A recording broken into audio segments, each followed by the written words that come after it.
Pledge of allegiance. If you all please stand.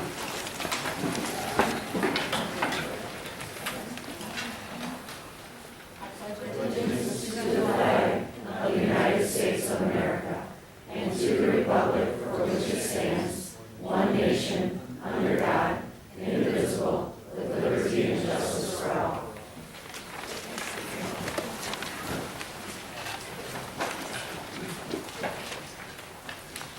And this will take us to our good news portion. TBA graduate, Linus Oliver. Yep, he wasn't able to make it, so at least right at this moment, if he comes in, we might ask him to recognize him.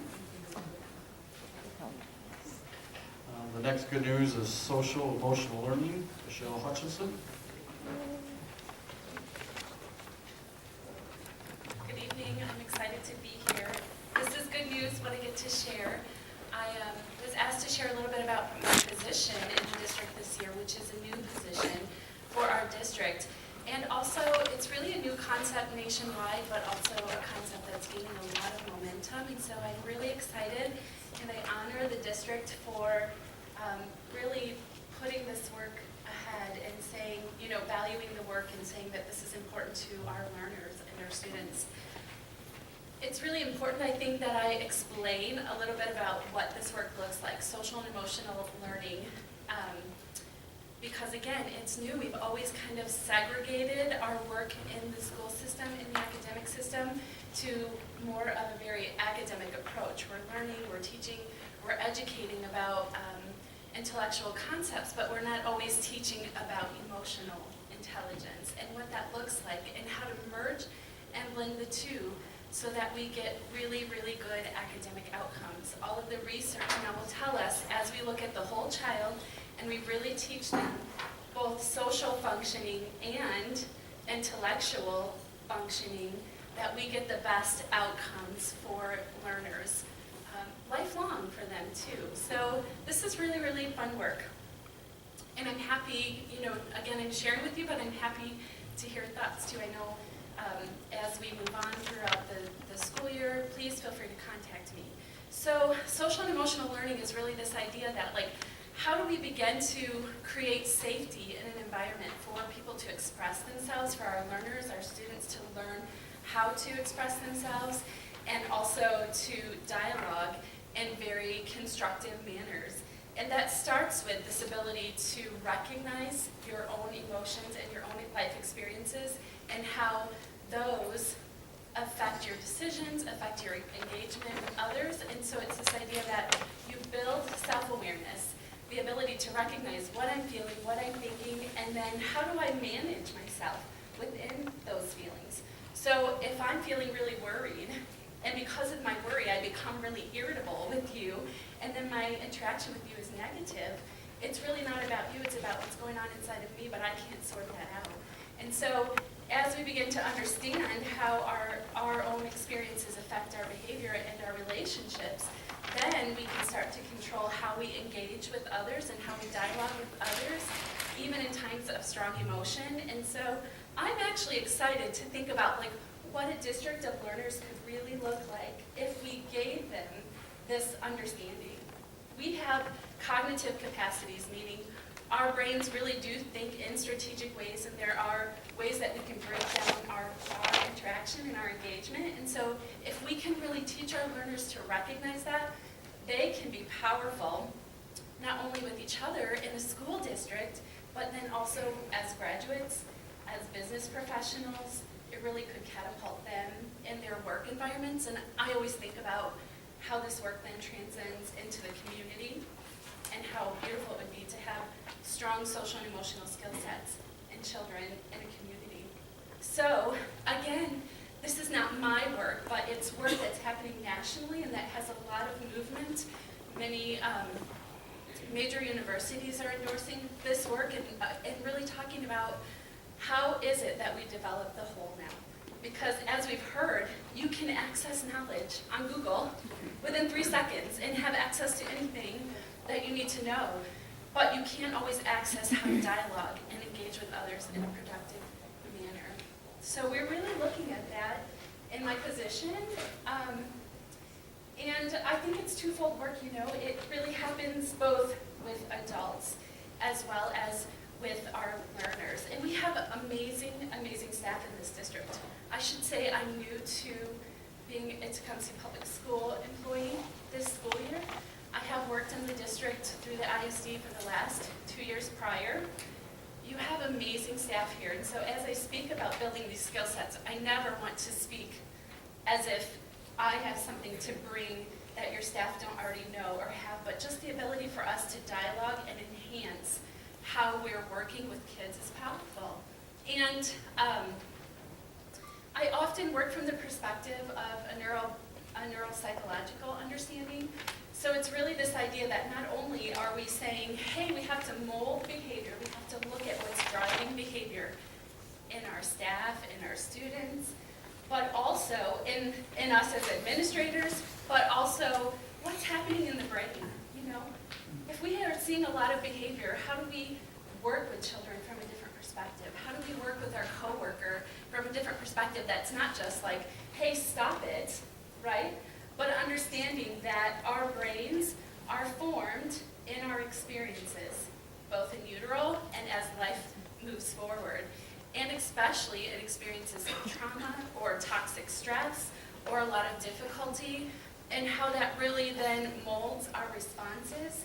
And what's important to understand about that is when our brains really work from this place of fight, flight, or freeze, or worry, or high stress, meaning high brain chemicals of adrenaline and less dopamine and serotonin, all of those chemicals that balance out your brain, then there's less of an ability to process logically. And it's in our logical processing that we really develop an understanding academically of concepts. And instead, we begin to function out of emotion, meaning we respond out of our own emotion and out of our own experiences, and all of a sudden we're not really able to grasp as much logically. And so all of the research outcomes tell us that if we really focus on helping to reduce a lot of that emotion and create psychological safety, meaning creating a school environment that feels psychologically safe for someone, where they feel like they can be safe to say what they need to say, where they do feel loved and supported by staff, then we begin to see their ability to process logically the information that we're teaching them, our whole goal, that academic output, and their scores and their testing scores will be higher, absolutely will be higher. All of the research shows us that. And so we have to begin, and I'm so excited, and again, I honor this district that we have chosen to focus on this work because it is what needs to be done. It is the right thing to begin to develop the whole child so that when we offer our learners skill sets that are very strong academically, we also know that they'll be able to relate those skill sets, that knowledge and that competency, in a way that it can be heard and utilized and that it can grow others. And that makes me excited because then I think about how amazing could our community be if we have an entire generation of learners who know how to competently and strategically communicate their own needs. And I believe that will be the end result of this work. And so I'm happy to talk about it with any of you at any time and receive suggestions and talk about all of the research that's happening. But for me, if you hear me train, I will often say this phrase, and I believe it will be the theme of the work that's happening here. And it's moving us as a district and as a community from a fear-based functioning into a skill-based functioning or a love-based functioning. Meaning that we want to have such deep relationship with our learners that they learn because they're excited and because they have a relationship with us and not out of fear. Not out of fear that something bad is going to happen. Not out of fear that they're going to be suspended. Not out of fear that they're going to get in trouble because they didn't do a paper correctly. Not out of fear that they're going to disappoint someone, but out of relationship, meaning I'm doing this because I see in you something that I like, something that I want to be like, right? Somehow I want you a part of me. You're my mentor, and so I'm going to engage in this work. I'm going to make better choices with my peers in the classroom and in the environment because of what I see in you, and it's good, and I want that. So I'm very, very, again, very excited about this work, and I think it's powerful. And the last kind of wondering I may answer for you is that the work looks different every day. And it has been, teaming with facilitators and helping in situations of students who maybe are going through a lot of trauma or a lot of stress. It may also look like working with teams of facilitators, helping just to work through relationship issues that may come up, or even in this transition, helping to sort out, where are we at, where's our grounding, what do we strengthen, what do we say we have to set aside. And then it's also supporting the learners themselves too, and a lot of education around psychology, around human behavior, and around neuroscience, because that really is the foundation of the work. And lastly, Brene Brown, who is a social worker who has done much work around relationships, really speaks that the root of much of what drives us as human beings to find purpose is really this idea that we have connection, that everyone just really has a strong desire for connection. Our brains were really made for connection. We really grow and strengthen our neural pathways through the connection with one another. And so that is the most important piece of this work, that we teach learners how to have deep connection with each other, and staff and learners to have deep connection, staff to staff. And again, when we do that, we will have a really strong community. So thank you for the opportunity to do this work, and I'm really excited to see how it progresses our community. Thank you.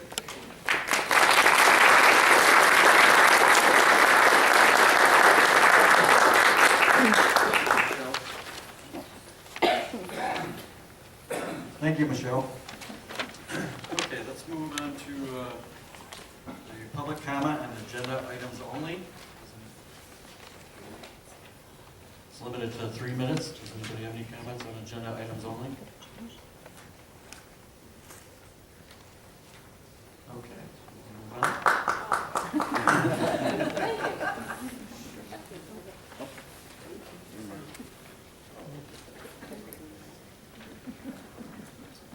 Well, I didn't want to be the first or the only one, but. Hi, my name is Jackie Craig, and I'm a resident of Tecumseh. I have a 6th grader and a 9th grader. We've lived here for over 16 years.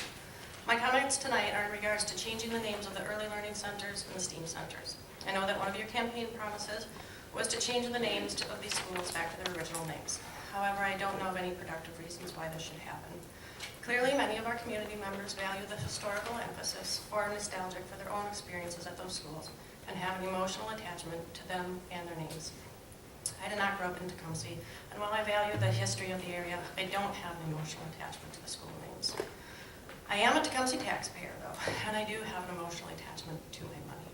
So I would like to see this decision be made in the context of financial gains and losses, both in the past and in the future. First, the past.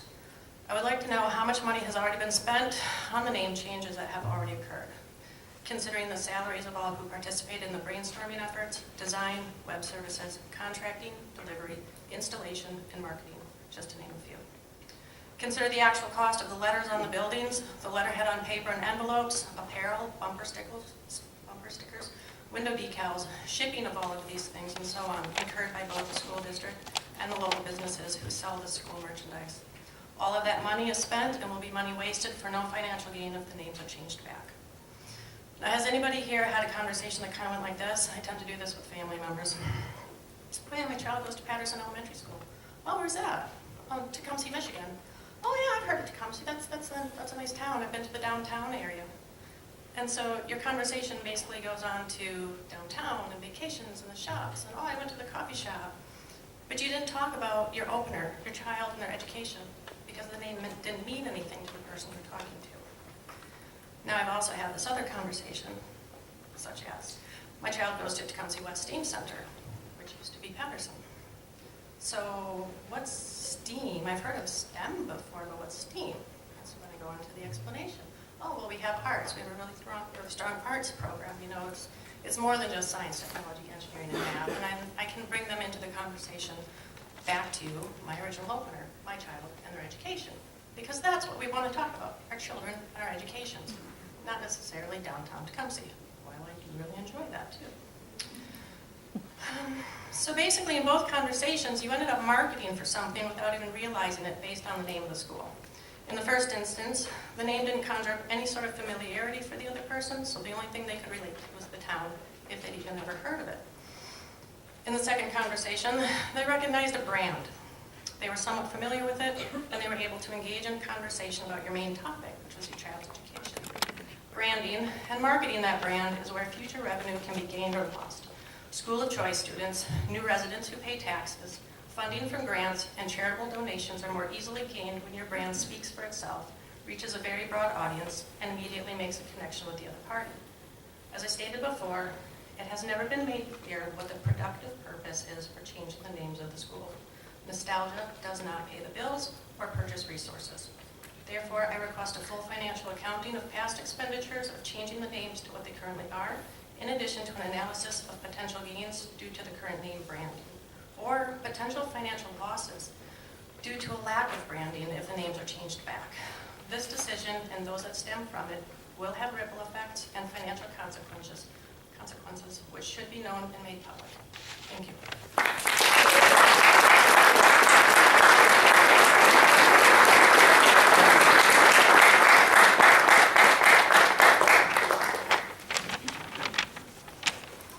Any other comment? Okay, we're going to move on to the any revisions to the agenda. Can I get a motion to approve the agenda? Support. Roll call vote. Aye. Aye. Aye.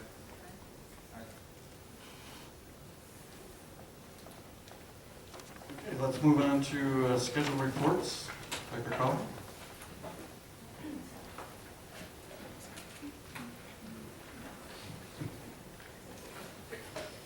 Okay, so first I'd like to ask our new Facilities and Maintenance Director, Tim Brown, to come on up here and introduce himself.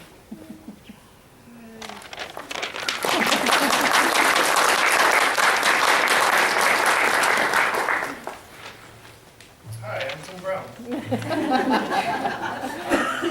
It's a pleasure to be here. I'm excited about what we've got going in Tecumseh Schools. My predecessor, Josh, did a wonderful job, so I'm just looking forward to continuing to be started. A little bit about myself. Mainly come from a construction background. Spent over 20 years in construction. At 19, I started my own painting and drywall business. At 23, it kind of evolved into residential construction when I obtained my builder's license, and continued pretty much until, as most of you know, about 2009, when the housing industry pretty much took a hit.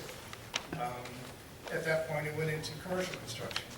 So I was in commercial construction for about 3 years, and got to the point where I decided I needed to look at my options. The toll it was taking on my body physically.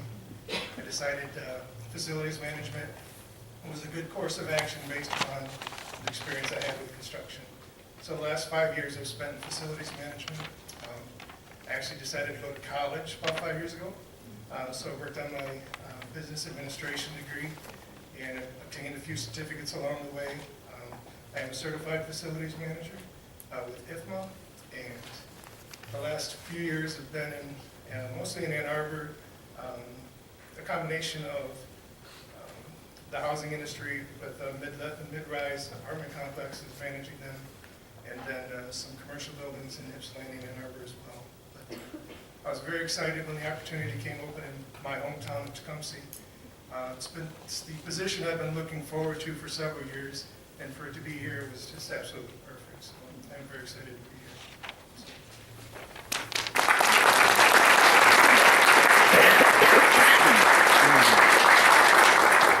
Okay, next we have our Director of Finance, Nikki Reinhardt, for her monthly presentation of the budget.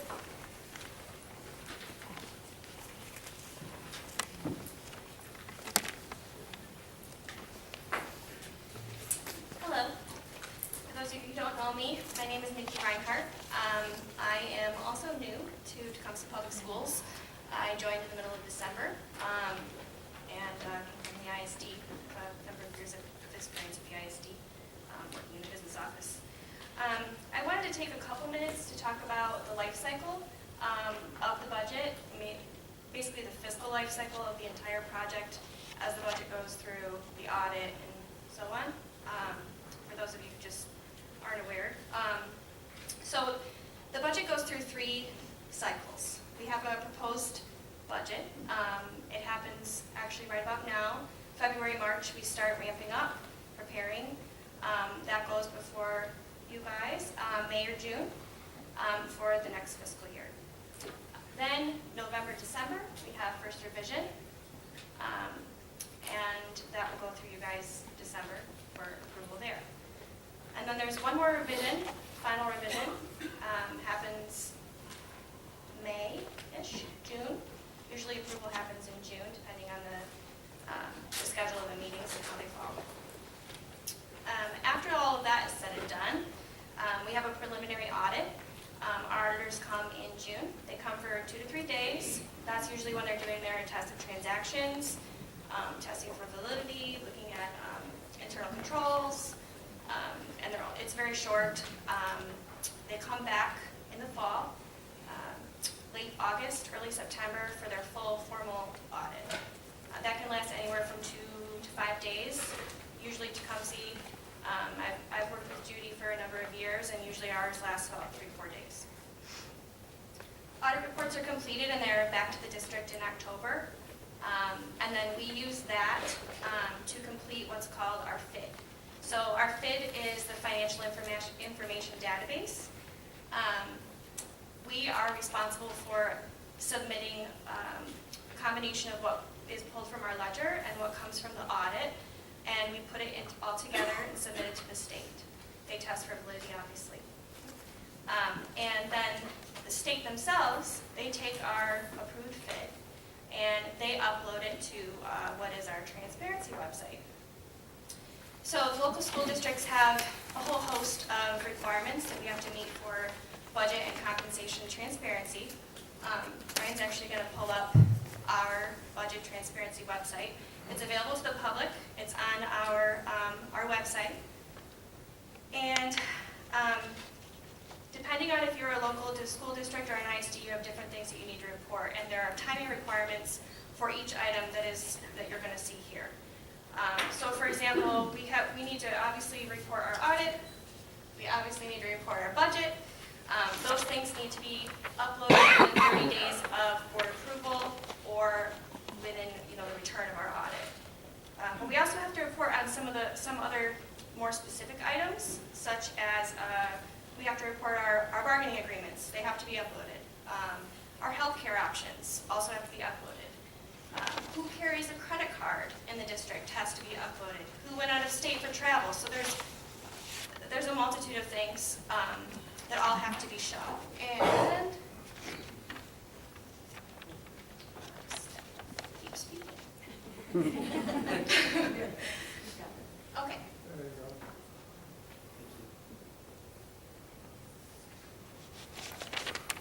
Okay. So if you actually, Ryan, do you mind backing up to the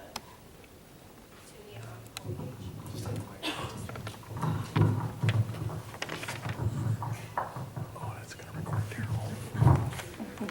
Okay, this is our district website, as much of you are probably aware. Okay, over here on the right side, there's a transparency reporting icon. This is the same icon for every district in the state of Michigan. When you click on this icon, this will take you to our transparency website. Okay? Each item on here is it's part of the list that I spoke to earlier. If you click on any of these, pick one, right? Okay, here's our fiscal year 18-19 board approved budget. The 18-19 projected budget was uploaded within 30 days of approval. You can pull it up and see everything that was approved. Same thing goes for first revision. Same thing goes for final revision. So what's really cool about this is that this is available to everyone.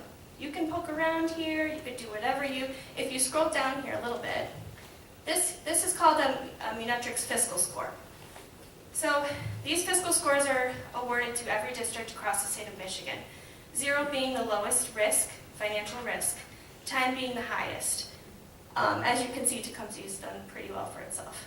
We have, they take this score. It's based on a combination of enrollment changes over the past 3 years, general fund deficit, so if you overspent for the revenue that came in for that particular year, for the past 3 years, and the size of the remaining fund balance, which is the amount of money you have left over at the end of the budget year.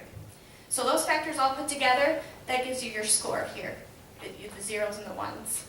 This information, the revenues, the expenditures, the fund balance, this is actually generated by the state. So they take our FID that we submitted, match it with the audit, they upload our figures here to come up with the fiscal score.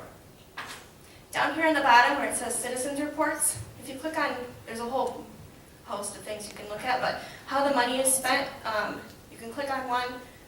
This will tell you, well, you have to accept that you're, okay. This breaks down our budget based on function code, which tells you how much we spent on instruction, how much we spent on instruction for the added needs, pupil services, transportation.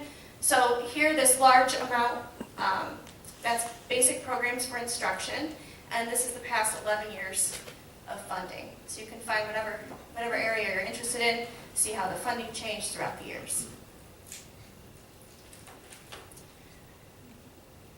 I just wanted to show everyone.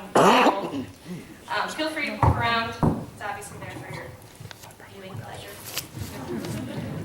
Thank you.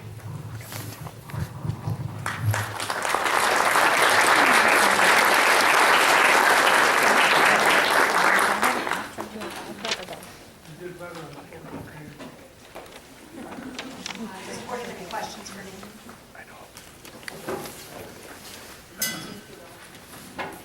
All right. Next, Mr. Ryan Rhodes will give his technology update. So if you hadn't guessed, that was me.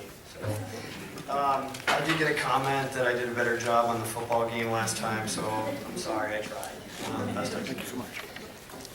First and foremost, before I start, for everybody, this scar down the side of my face is from wrestling practice. It's not for users within the district, though it is a challenging group at times. Okay, I've been here basically for 25 working days. I started December 3rd. So if you look at the amount of working days that I've actually been doing the job, it's been 25. It's probably been the most difficult and challenging 25 days I've ever had in my life. Day one started with printouts on every network printer, several hundred pages long because of the lack of improper security settings. So our network printers were attacked and we ended up having hundreds of pages, and that was day one. It did get better after day 2 and day 3, but first day was definitely rough. So a little bit about technology. First of all, I'm not your average nerd or geek. My job is to help bring technology to the district and to do a better job of applying that technology here. So I have 4 kids in the district. I'm pretty open about that. And the first time that my kids came home and I saw what they were doing with their Chromebook, I just put my head in my hand and thought, oh my gosh, this has to get much better than what it is now. So I'm a stakeholder like all of you in the audience. I care about what happens and I care about how technology is used in the school itself. Technology is only a tool. I need to be very clear about that. I expressed that during my interview with Dr. Coffin, and she understood that. She agreed with that. It does not replace learning. Technology and Chromebooks and those types of things, those are great, but they're tools in the end. They're only there to help us teach, to help us facilitate. It's not to replace it. So what happens? Basically, I walked in, I had, several hundred tickets open. A help desk ticket is where someone says, I need help, something's not working. We get an average of about 8 to 10 tickets a day. Today at 3 p.m., I had 364 tickets open. Since I started 25 business days ago, we've closed 119 tickets. So we've been somewhat busy in the last 25 working days. It's been very challenging. So some of the challenges that we suffer today is, and I'm pretty blunt, if people know me, I'm pretty black and white about things. There was a lack of documentation when I came into the district. I didn't have a whole lot to work off of. So it's like traveling across the United States with no map, and it's your first time in the United States. So I had to figure out how everything is put together. It's been a challenge. Pulling things apart at midnight or 1 o'clock in the morning in the server rooms, just to understand how things are all put together. That's not a fun job to do. I'd rather be at home, but that's the nature of how things work. I have to do my job, and those are off hours when people are not here working. Definitely, though, some opportunities for improvement. I'll speak to the board directly on this. Dr. Coffin has been briefed already on these. So we need to improve the entire Chromebook deployment and support processes, the way we actually roll Chromebooks out to kids and how those are used and how we maintain those. Today we support multiple models. From a financial standpoint, that's just not sustainable. We have to use what limited resources we have the best possible way. So we need to standardize on the type of Chromebooks that we're using, and I've already begun that discussion to make that happen. I did reach out within into Lenawee to other schools to find out what they are doing. So I came from the corporate world. I didn't come from a public institution. So from the corporate world, everybody uses the same thing. So I did reach out to the schools. They gave me some tips, and that's actually helped me to find a good path forward in terms of standardizing what we're doing in Chromebooks. Equipment for our facilitators, teachers, essentially we have to standardize that too. We pretty much have just about everything you could imagine. That also makes it very difficult to support if I'm trying to support 5 or 6 different things. It's like being a mechanic and having to know how to work on every type of car that's out there. It's the same thing for a computer. We have to find a way to standardize those things. Internet security in the school, basically there's SIPA, that's the Children's Internet Protection Act. We have to follow that, that's a requirement. We use E-rate, and the FCC enforces that, so that's extremely important that we look at internet governance and how the internet is being used in the school. I've been working on that actually quite diligently because it needs to be improved from where it's at today. I'm not happy with that. To be quite honest, some of our students, learners, they found ways to try to be sneaky kids. When I interviewed, I said, what's the difficult part? I said, yeah, we have 2,800 potential hackers sitting in the school, so that's fun. So I'm trying to always stay a step ahead of all of them. So far, we're doing a pretty good job at doing that. The printing landscape, so how we print, we can spend anywhere between $8,000 and $10,000 a month printing. We need to do a better job in terms of how we handle that. I see definitely some opportunities to improve cost saving there, so I've already started that discussion already about doing a printing analysis for the district, so that's a good thing.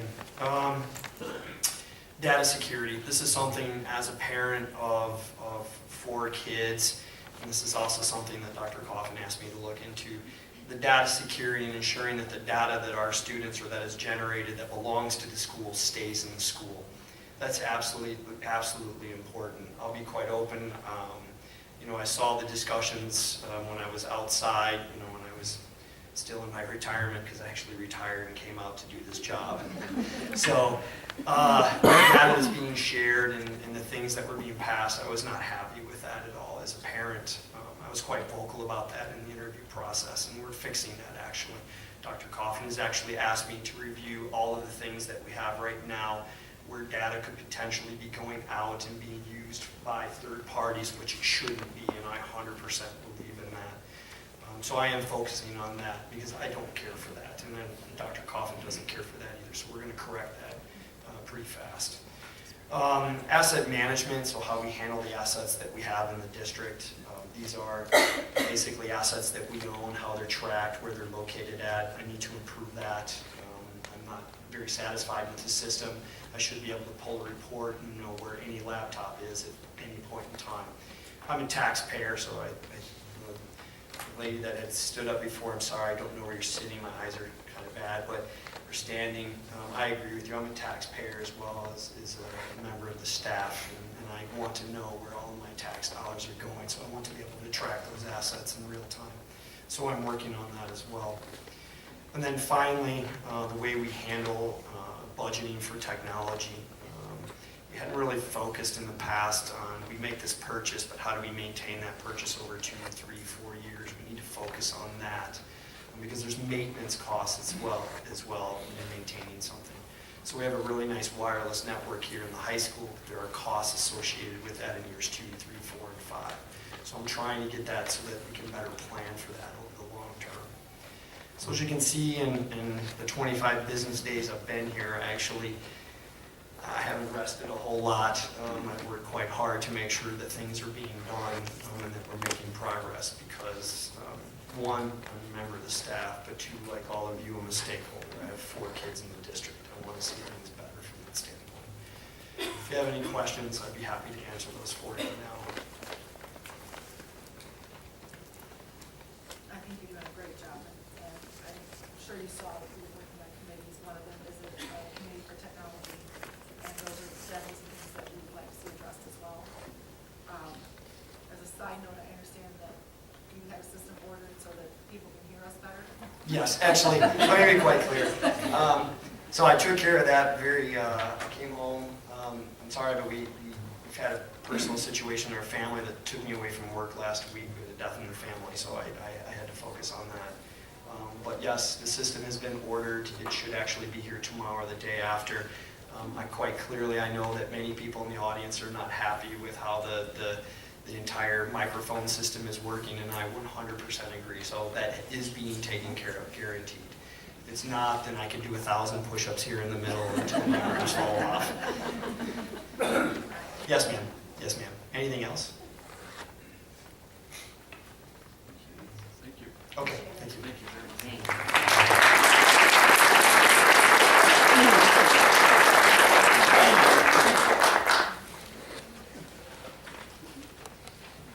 All right. On to discussion items. The first item is rules for public participation. In your packet, there is a sheet that is recommended from the Michigan Association of School Boards. And you can pull that out, we can maybe have a discussion about that.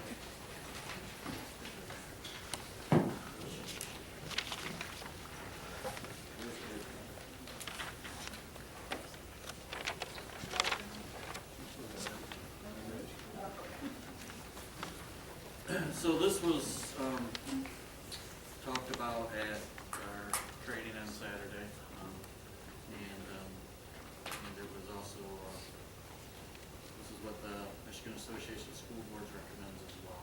So, And I looked at Clinton's, and that they have one similar to this, but theirs is limited to 3 minutes.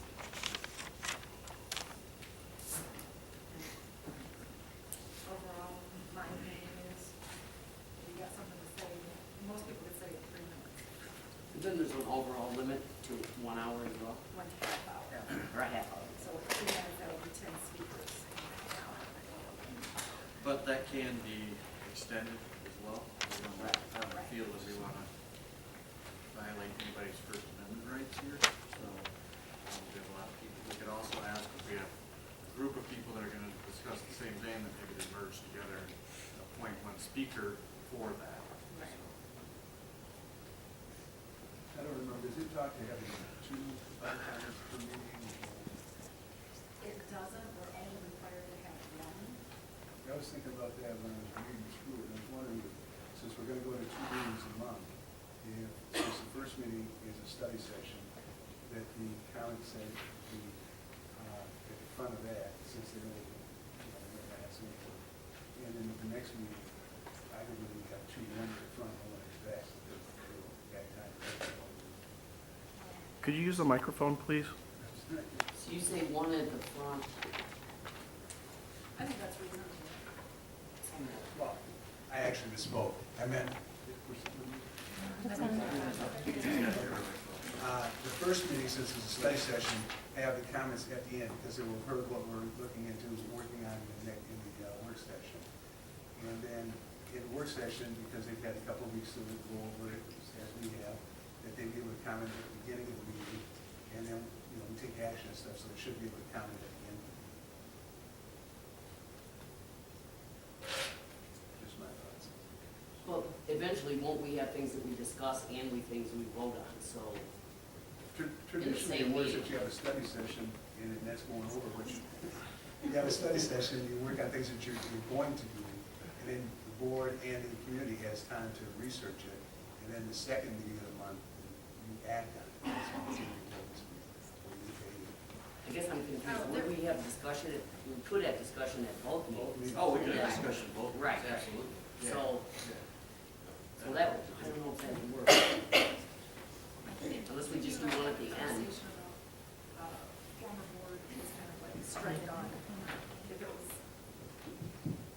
Well, if there it had was been, discussion. probably back, Suzanne, you would remember when you were on the board, there was, the first meeting was for the discussion, but the board kept that transparency to have the action of whatever that discussion item was at the next meeting.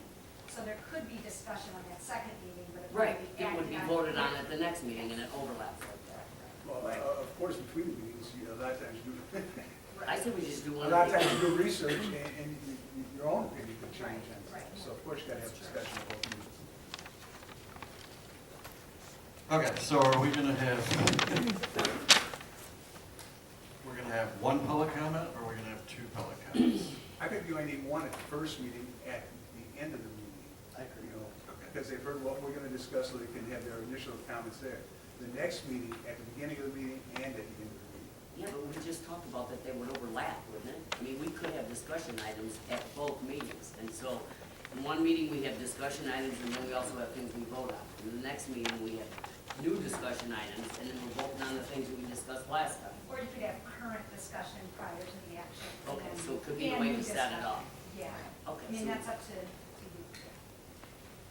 I think the purpose of the two meetings, just so everyone understands it, is that we can put the action items out in front of everybody, have 2 weeks to research them, study them, maybe get some committee feedback, whatever, then come back and vote on them after another discussion. So the purpose of the one in the first meeting would be, we're only gonna really need one public comment section. With the second one, there may be an opportunity to have two in the front and the back of the meeting before we vote and then after. Just not really important, but because of the way that some of those fall, we're not always gonna have 2 weeks this year, just as a matter of housekeeping. Could I hear the mic, please? Could I hear your comment on the mic? Because of the way that the holidays fall this year, if you look at the schedule online for the upcoming board meetings, they are not always gonna be exactly 2 weeks apart because of the way the holidays fall. So it was just a matter of housekeeping. We said 2 weeks, but I just don't want anybody to misunderstand. It's not always going to be 2 weeks.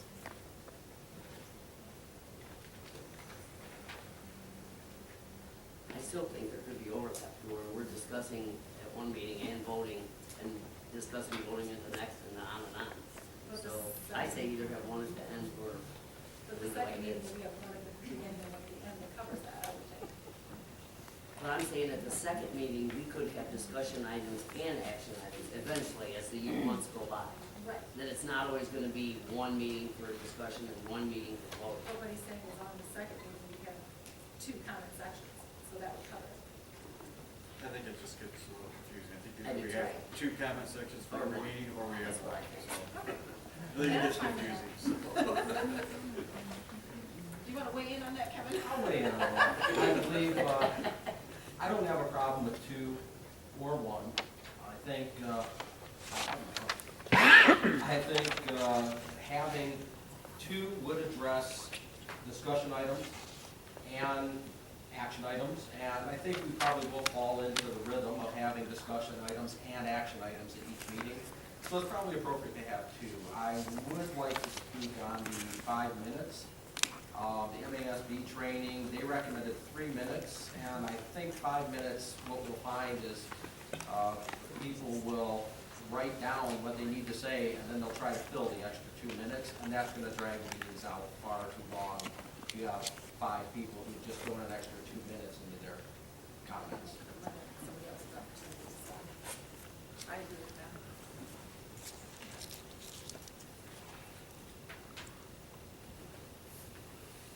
Does everybody agree with the 3 minutes, or? Okay.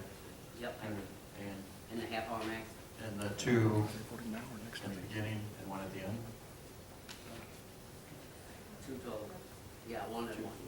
Okay. Yeah. We're gonna have some. Sure. No, we're not yet. All right.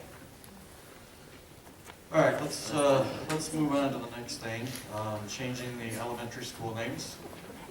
So, who would like to comment on that?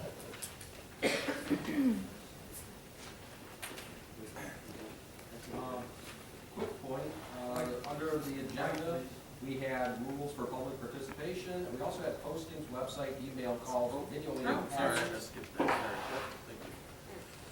Okay, yes, the next thing would be postings. I know we've talked about posting on the website, email, robocalls are going out. And there was a discussion last month about video recording and so forth.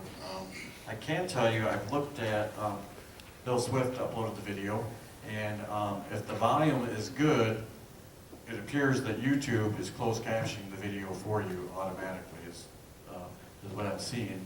And I've also looked at some of our corporate videos that we've done on our website, and we never closed caption, never paid anybody to do it, but as soon as you click the closed caption button, it's doing it. So, you know, back in 2011, the technology wasn't as good as what it is now, but, you know, I think it's something we're gonna have to test to see if that actually works. And we have better microphones coming, but it might still be an option, and won't be an expense to us. It'll be something we'll have to test and see if it'll actually work, but I think Ryan would have to get involved in that, so. I know you got your hands full right now, Ryan, but when you can, if you could add that to your lengthy to-do list, while the public participation uploading right now is great, and that helps us a great deal, it also, you want to make sure that we're getting all of it. So if we have the means to do it, I would rather see us do it. Yes, ma'am. No hurry. I would say you need to put in a help desk ticket. I got this one for you. All right, I understand we've got to be ADA compliant, that's wonderful. So whatever suggestions you might have, would be, I would love to hear it. Okay. And as far as board packets, as you noticed, these board packets were the same board packets that the press gets, so probably, you probably got a little bit more information in it this time. Again, we can't give out sensitive data that we get, but if you download the board packets on the website, it does have a lot more information instead of just the agenda, what used to be there.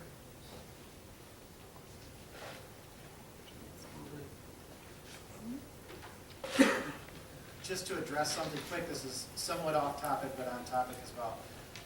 We had heard rumblings about the cost of additional board meetings. I spoke with Dr. Coffin about this, and the additional cost is minimal, if any. We were really talking about lights in this room and other like minimal costs, but we don't get paid. The teachers are not getting paid to be here, so there aren't additional, really true additional costs to have 2 board meetings a month.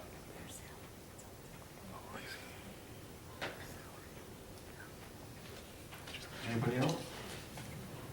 I'd like to add to the video recording, just a point on that.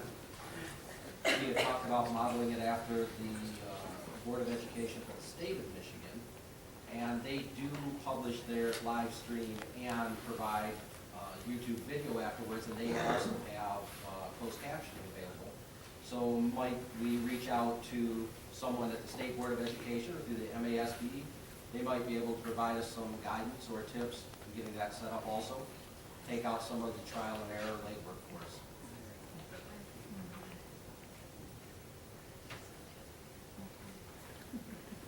Anybody else? Okay, now we'll move on to the changing the elementary school names. Dr. Coffin, I know that you brought up something about state reporting requirements and so forth, so. Yeah, this was, yeah, so this was just a discussion that the board wanted to have, just would be happy to talk more about information. I'm not sure if this is going through a committee, and I don't know, again, this is just, my understanding is at the discussion age. But there are implications, just so you're aware of that, on the school side when you change names. We have to change our EM code, and that takes a few months to do that. And then that has implications by how our state student test scores are reported. Reported on the transparency. On site. my school data. Okay. Did you have a problem doing that when you changed the names to the current name? There isn't a problem doing that. What the difference is that it takes 2 years for you to be able to get growth data from the state. So we've made that 2-year mark. So now we're getting the growth data from the state. So anytime you make a change, that it impacts the data we can get. Our state scores are still there. They're still posted. The community can see them. We get the feedback. It's just to look at growth. And it doesn't matter if you hyphenate the name, like to gradually move it back, or if it, It Right. depends on, that's a good question. I would have to look into that, if there's certain types. We could certainly check I into mean, I guess that that for is you. changing the name because you're adding to it. But Yeah, but I think there's a difference if you change the root of the name or you can add it on to a name. And that's, I'm just guessing that. I would really Okay, yeah, have to if talk we to could the get more EE. information on that. Absolutely, absolutely. Also, the test scores, because in Patterson last year was 7th grade, and this year it's 8th grade, so there will not be a comparison for 3 years until actually 6 years out, correct? Well, they can still compare between this. We can change the grade within the building, but the names, they don't, so Tecumseh East, for example, doesn't correlate to what was the middle school. So we're past all of that now, so we can see that grade. We will starting next year. I'm not understanding what she's saying. What she's saying is, I believe, correct me if I'm wrong, that the name of the school is not denoting the grade that's in that school. So you could have East or West, either one is going to have a 7th grade, the following year they're going to be 8th grade. But that doesn't really change the reporting. They're still reporting on that graduating class, or those graduating classes. Okay, so you still lose some of your numbers. Each year, we have to report what grades are certain. What grades are in the school? But for West, it's still gonna take 6 years to get that data in there because it's a different school than East. I would need to check on that for you. And then, is Tim still here? Tim? Yeah. Do you know, I know that the Historical Society still has the letters for the buildings. Do you know about approximate cost that it would cost to put those names back on the buildings? I do not. I'd have to research it. Is it something that our staff would do, or is it something that we would contract out? It would be contracted out. Okay. So what we need to find out is, Soon, buddy, soon. what we need to find out is if it's going to be harmful if we just put like Eric, Steve, or the name right in front, still keep the current names, which is put the historical name with them. What we need Like to at find out. Eric or at Patterson or at Houston. Right. Or just adding the historical name to it, for example, Sutton Early Learning Center, Acres Early Learning Center. If that minor changes, I think that reflects the history, the tradition of the town, and it really tells us what the building is being used for at the same time.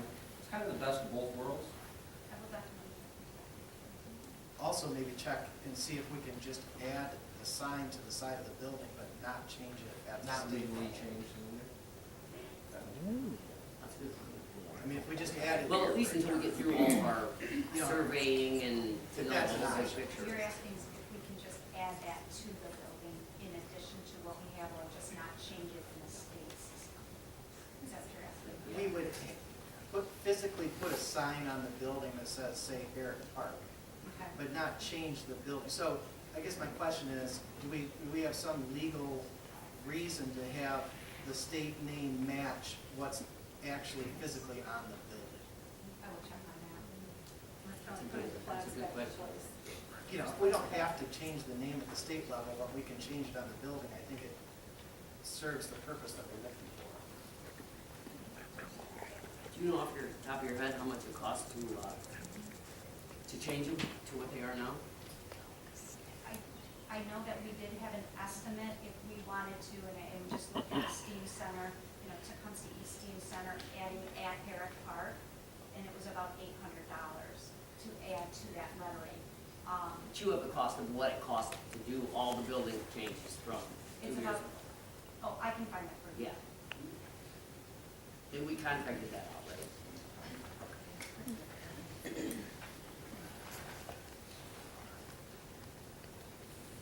Okay, any more discussion on that? All right.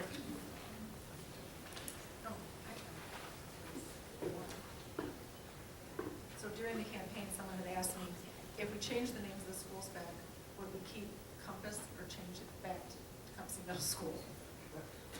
I guess that is something to consider. Consider it later date. Yes. To be determined. It was asked. Okay, moving on. Let's talk about strategic design. And so what year are we into the strategic This is the design? third year. Third year, okay. So it's probably time to get that updated. And we talked a little bit about that. Becky and I did with Kelly on Wednesday of last week. And just kind of want to get your thoughts on that.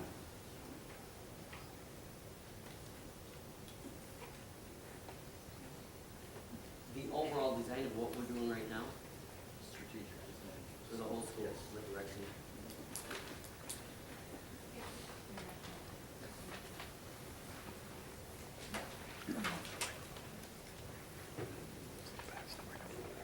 So the strategic plan is really what drives the work of the district. And so this is our second iteration of a strategic design. And so we had one for 3 years, and then we had this one for 3 years. It is best practice to review that, not only just annually, but also within 3 to 5 years. Usually when districts set these types of plans, they're good for they look 3 to 5 years out. It doesn't mean they can't be revised sooner, but I think this is a great time to bring, you know, stakeholders back together and really look at the design and see what changes may or may not need to be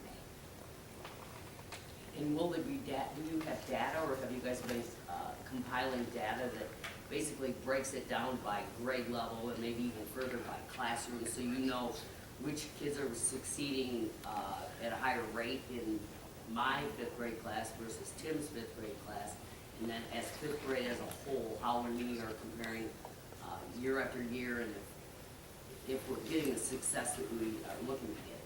Sure, so we have that data available. Is it in a form that you can just see it, like you don't have to look through 80 sheets of paper to try to put it together? It's, like, can you just glance to the right and see what the 5th grade's doing? We could certainly, we're working on a dashboard for the website that would allow that to happen with NWEA for sure. You can do that on the My School Data site with our M-STEP scores. I guess I just don't understand how we could analyze anything intelligently unless we actually knew what effect on, I mean, the whole object is to bring kids up at every level and every, academically. Okay. So the purpose of a strategic plan is at the board governance level, so it's really there, and then there are goals that are set in that strategic plan. Right, and then there's a strategic plan to design, monitor. and then there's the implementation. Right, during the okay. plan, yes.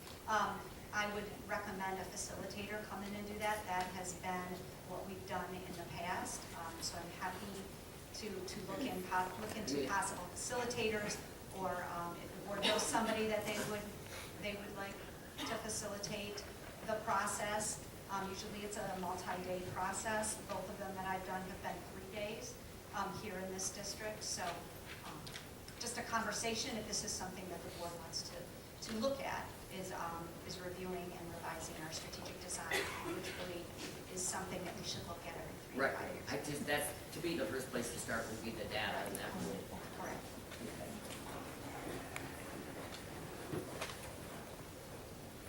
Any other discussion? So we're at the 3 mark right now. We're just in the real end. for that meeting.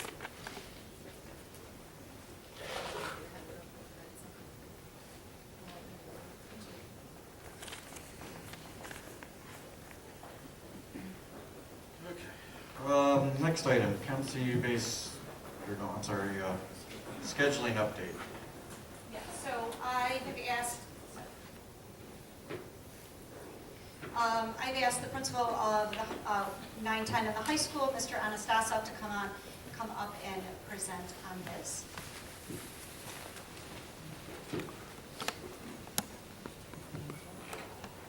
All right, so for those who don't know me, is this on? No? Hello. All right, so for those who don't know me, I'm Jacob Anastasov. So I'm the 9th and 10th grade principal. So I've been in charge of a lot of the implementation that's been happening at the high school level over this past year. So I wanted to provide some background on what those changes were that we already took place and what changes we look at taking place in the future. So for as many of you know, Tecumseh High School has offered a 6-period day for the past several years. In that 6-period day, we did have some flexibility throughout the years with either things like Indian Hour, as some of you or your kids may remember, mentorship as of last year, and then the newly added flex time that we offered this year. So in the 2018-19 school year, we did start the 9th grade learning center at obviously that 9th grade level, implementing the flexible structure model. Within this structure model, it's very similar, it has some similarities to the STEAM model, but also took on certain approaches at the high school level as well to create that blend. We created this blend through input from the parents and learners as well. And through this, we were able to provide a schedule that was able to provide some more consistencies if needed, or provide more flexibility if that was needed. Throughout this process, just to explain kind of a few things we did prior to this year. So as I said, I met with families. Some of that included one-on-one, other those included parent meetings that we had last year. I met with learners one-on-one, and Mrs. Followell and I, which is one of our counselors, we went through and scheduled all the learners prior to the year ending, so that way we would at least have an idea of the next year, what their schedule was going to look like, to bring some comfort in what that was. We also had focus group meetings, other learner meetings that helped us develop it.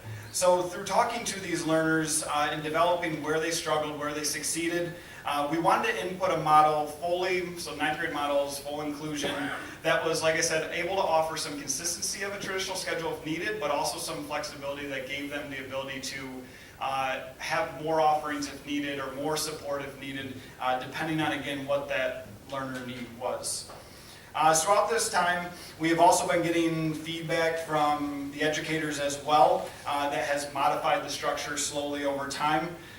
So the administration team, we began these conversations prior to the school year. We had these conversations last year of what this process could end up looking like, especially long term.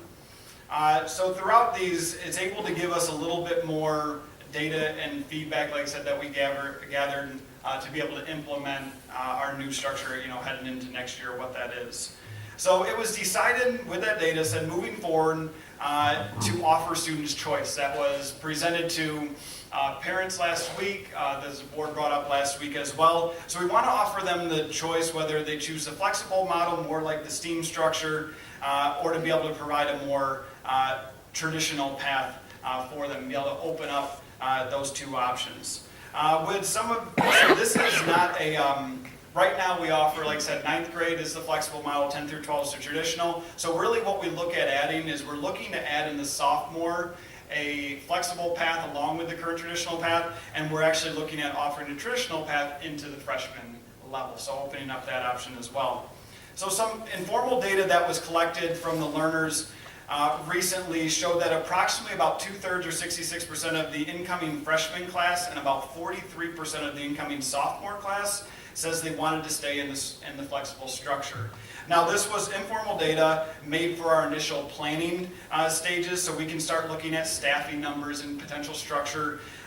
We will be gathering more and working with their learners and their families to gather this more of this data to be able to provide a more final data, and we'll be gathering this over the next month. So as we said, we want to keep feedback going with families. It's modified our process a lot as we went throughout. So we'll be holding a parent meeting this Thursday, as in one way that we're going to start gathering data, answering questions. What does that traditional structure look like? What does that flexible structure start to look like? And start getting some of those questions answered for that so they can make an informed decision. At the same time, we know over the past couple years, being in the system for a year and a half, families and learners both are able to make a more informed decision about which path they may want to go on. So it's this year, we always start our planning process for the following year right about at this time. So this year's no exception. So that's where we started planning for what is the 19-20 school year going to bring. So along with this, we'll continue to gather data, and some of our data we also had in the past was visiting, Griff and I visited along with other administrators, different high schools, including York Central, Alpena High School. We've been out to Wisconsin, different high schools. We visited Bloomfield Hills this year. Bloomfield has a similar model that we have in our freshman level, where they have a 9th and 10th grade learning centers that include all of the students. So we're going to continue to gather this data external, like the school visit, and internal as far as learner meetings, parent meetings, other things such as that, to continue to make those decisions as we move forward. Jacob, was the curriculum impacted in any way with these scheduling changes? Between the two different paths? The curriculum doesn't differ between the two different paths. We still have to follow the state of Michigan requirements, the state standards that's presented. We do change the delivery of what that curriculum looks like and how it's delivered. Representative of what was currently in the school. Yes, yep, all our teachers, the same curriculum that was taught in the freshman model for the last couple of years is the same curriculum that continues to be taught at that level. Has there been any budgeting done to see if we're going to have to add more teachers to be able to do this? You know, can't have some over here and some over here. And has there been any budgeting done to see what additional costs this would bring? We don't anticipate adding any teachers.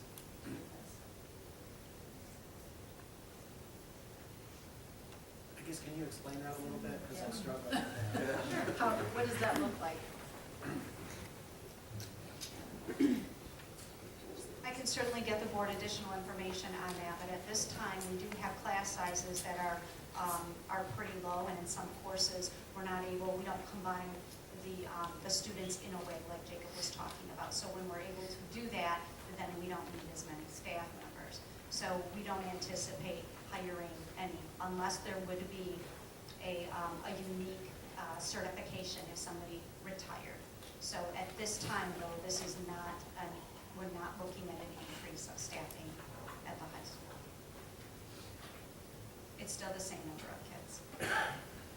I guess I'd like to see a little more Yeah, drilled down. again, we are right in the beginning Actual of the instructional time Sure. in one versus the other. How much math time is there? How much science is there? And then you get up and go to the table to do your project. And can't you kind of have a little bit of both? I mean, do you have to pick like one path or the other, or can you have enhanced? Can you still pick more traditional with some of the enhancements that come?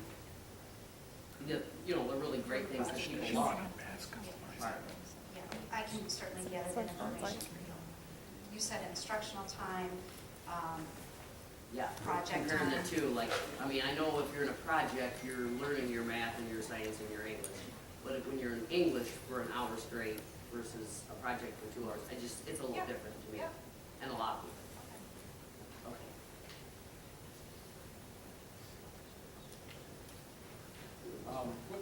You said you're in the gathering data stage. Do you have a timeline laid out for when you'll have a rough draft of how these curriculums or these learning models will be presented? Or when they'll have a rough draft of, on this model, these are the classes, this is the schedule?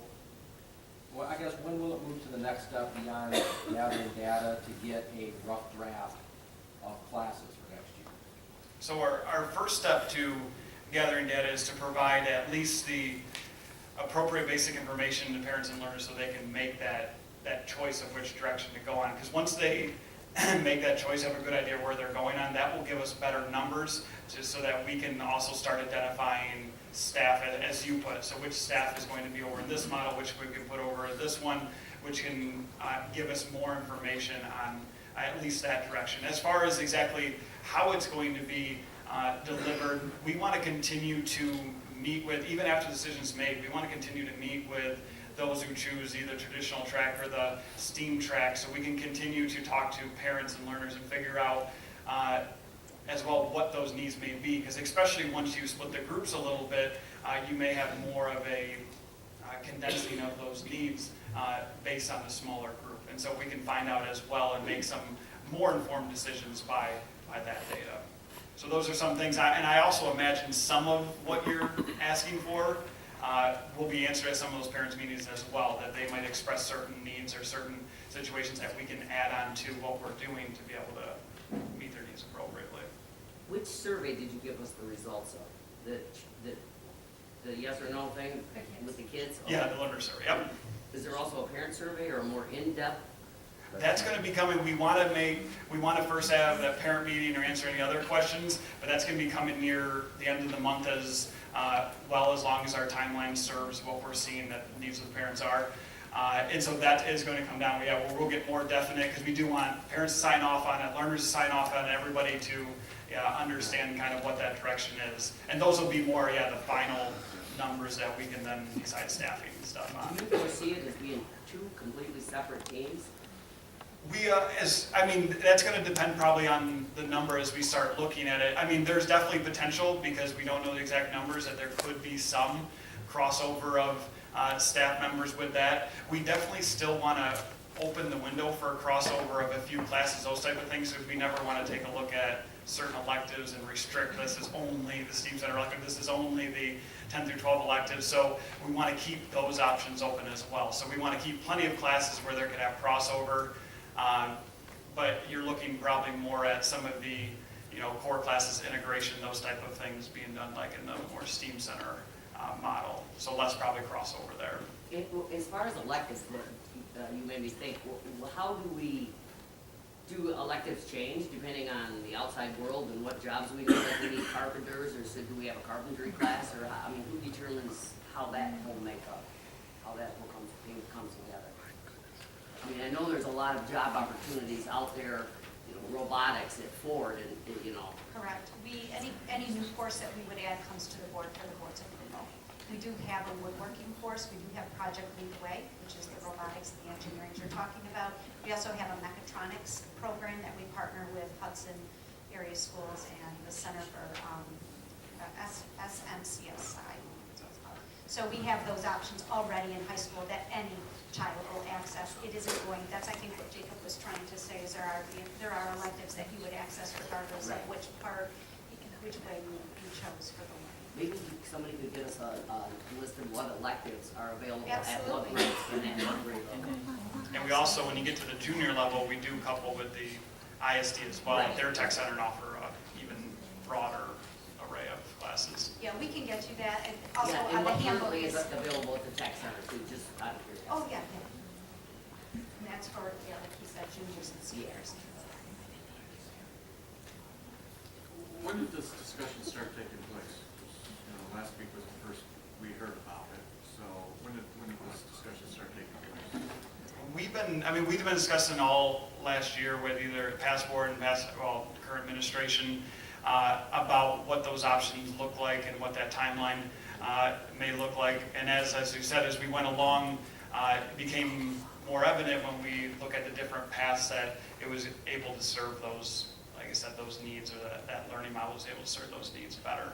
So it's always been a discussion, especially after now that the learners and parents have that about year and a half of data and background and experience behind their belt to be able to make an informed decision moving forward. And what was the staff informed of it? The staff, we talked to some of the staff. The staff has been involved in conversations throughout about how the process is moving. So we're constantly gathering feedback from them, whether it's one-on-one meetings with me or full staff meetings. And it started at the STEAM Center, 7th, 8th grade, went over to obviously the 9th grade with me. So we've been having general conversations about that for a while. We informed particularly about moving this direction a bit before break to start processing with them of what that might look like and when we will roll that out with And this came from feedback from them. This has been something they've been asking us to consider. directly the freshman team. Yes. You say freshman team, you mean The freshman team of teachers. Yes, sorry. Yeah, just please keep us in the loop as early Absolutely. as you Absolutely. start working on something. Absolutely.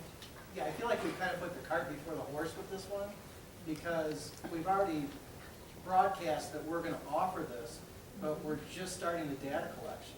So what are we gonna do if we get a 90-10 split where, 90% of the kids and the parents choose one route and 10 choose another route? How are we gonna handle that?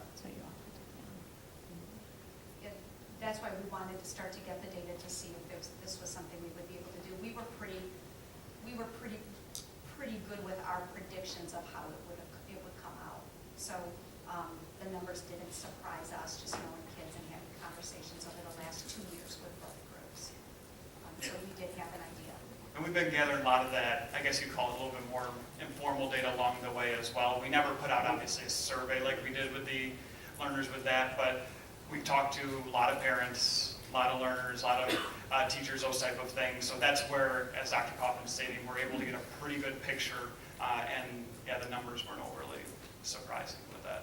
And again, this is just data collection. The board certainly could make a decision to change the direction. We're early enough in the process, but this is when we normally start our scheduling piece. So we wanted to make sure that we have that information. And again, we have been listening to families for the past 2 years. And I think it's important that we consider that, and we've gotten very positive feedback on having options. So we know right now some numbers of people that would like the flex program compared to the traditional? Yes, and I think Jacob shared those. About 2/3 of the incoming freshmen would like to, the same structure they have right now. And then in the 9th grade, it was about 43%. 43% want to stay in the flexible, and then the remainder go into the traditional. What was the sampling? Was it Everyone everyone responded? Yes. And again, this is not set in stone. The decision will not be made until they talk with their families and the parents Right. sign off on this. Right. Right. And when we did give the survey, I was the one that went to every class to at least talk about it. So it was talked about in the way that if this was presented to you, if this offering was available, which direction would you end up choosing, so we can start getting that data. Because like you said, if it was surprise us or something with a 90-10 split, then we got to look at that and what considerations we have to make for that.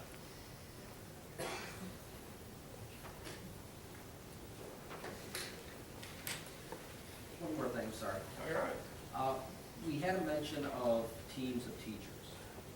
One concern of mine is that we have teachers, they're all great teachers, but there's some that are great at one thing, some that are great at another. We have great science teachers, great French teachers. What I worry about is if we're gonna have teams of teachers, I don't wanna lock a particular teacher into one path, and that leaves that teacher unavailable for the other students who went the other path. How are we determining the teacher allocation for this? Are they gonna be able to have a teacher that excels at biology teach in both of these paths? That has been feedback that we will look at when we do the schedule. We've heard the same thing. And so that's certainly not our intention, but the teachers have a lot of input on what they would like to do also. Because at one point, I know the teachers were following the whole class, right? Like all the 9th grade teachers were gonna go to 10th grade with the 9th graders? Yeah, but that'll be different now. So That'll that's be not the different. plan. Well, because, again, with the staffing, again, we listen to the teachers. There are some that would prefer now to move into the traditional, and some who want to stay there. So we're gonna make sure we're listening to them as we. But make even in the, decisions. the new way of doing it, you're still gonna take a teacher and take them from grade to grade? Is that the plan? And then what, he gets the seniors year and then he goes back to No, freshman? that's not, I'm sorry, no, that's not. I think I need to get you some information Okay, about good, this yeah. so that we can have a context. Okay, And good. then, but I just know we hear that feedback and we're taking that into consideration. Okay. But we also are we're listening to our teachers on what they want. Okay, good.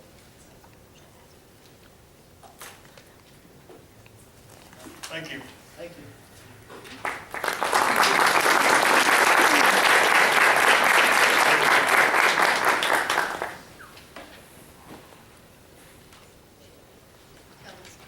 Do you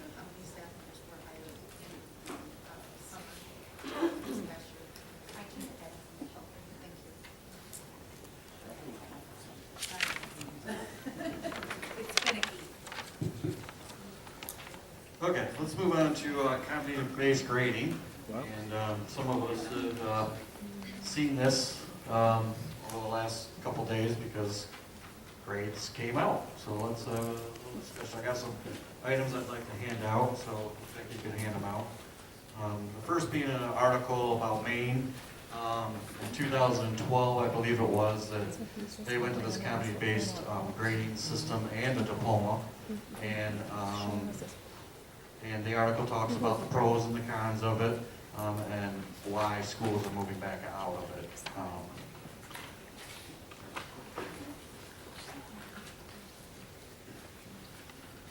And then this sheet right here, because I know some of you haven't seen it, is what we're using for how we're translating the 4, 3, 2, 1s into a GPA. And then I have a couple student scores here, one from 8th grade and one from 6th grade that we can kind of go over. So I guess start with the 8th grade one first. If you look at the report card, there's only one grade on it, and that is for Spanish. But then we were told as parents that you need to look at the classwork, and that's the second page, and that will give you what their competency is. And so I guess I want to maybe start discussing this here in a minute, but let me go to the 6th grader. And that one you will see their report card, and they have essentially all 3s. But then when you go to their classwork, in all their classes at the bottom, they're at least 96% or above. When I questioned this, I was told that they cannot get a 4 unless they're doing advanced coursework, and that has not been offered yet, the advanced coursework. So I thought maybe you guys might want to look at this for a minute before we start a discussion or questions on it. Why do these report cards look so different? You know? Teacher?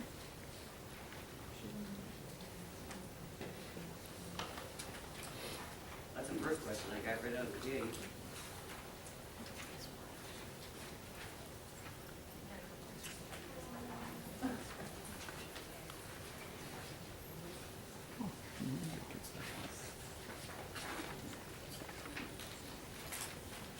So my first concern is we were told that honor roll wasn't going away, but there are no grades for this 8th grade student, because it's just the classwork. The second concern I have is the 6th grader has gotten all 3s, but yet, and scoring 96%. 3 out of 3? Well, 3 out of 4, 4 is the highest you can get on this sheet here. So when you do the conversion, they should be getting a 4. So, and then we were told that grades weren't going away, but yet the 8th grader doesn't have any grades. I've also heard that the 9th graders, their semester ended, but then they were told that, well, you got 2 weeks to finish up your work too. So, which is a concern to me in the real world. You don't get your reports done, you don't get another 2 weeks to do them. So, yeah, you might get a take back the 6. There's a lot of information here. I thought we would just have a little discussion about it, or if you guys want to digest it. There's some time to digest it. Okay.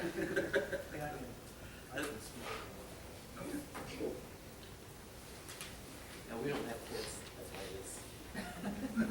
In the districts. I think overall, as a parent, I've struggled with this process. And I know that the teachers have struggled with this process because the data just isn't black and white.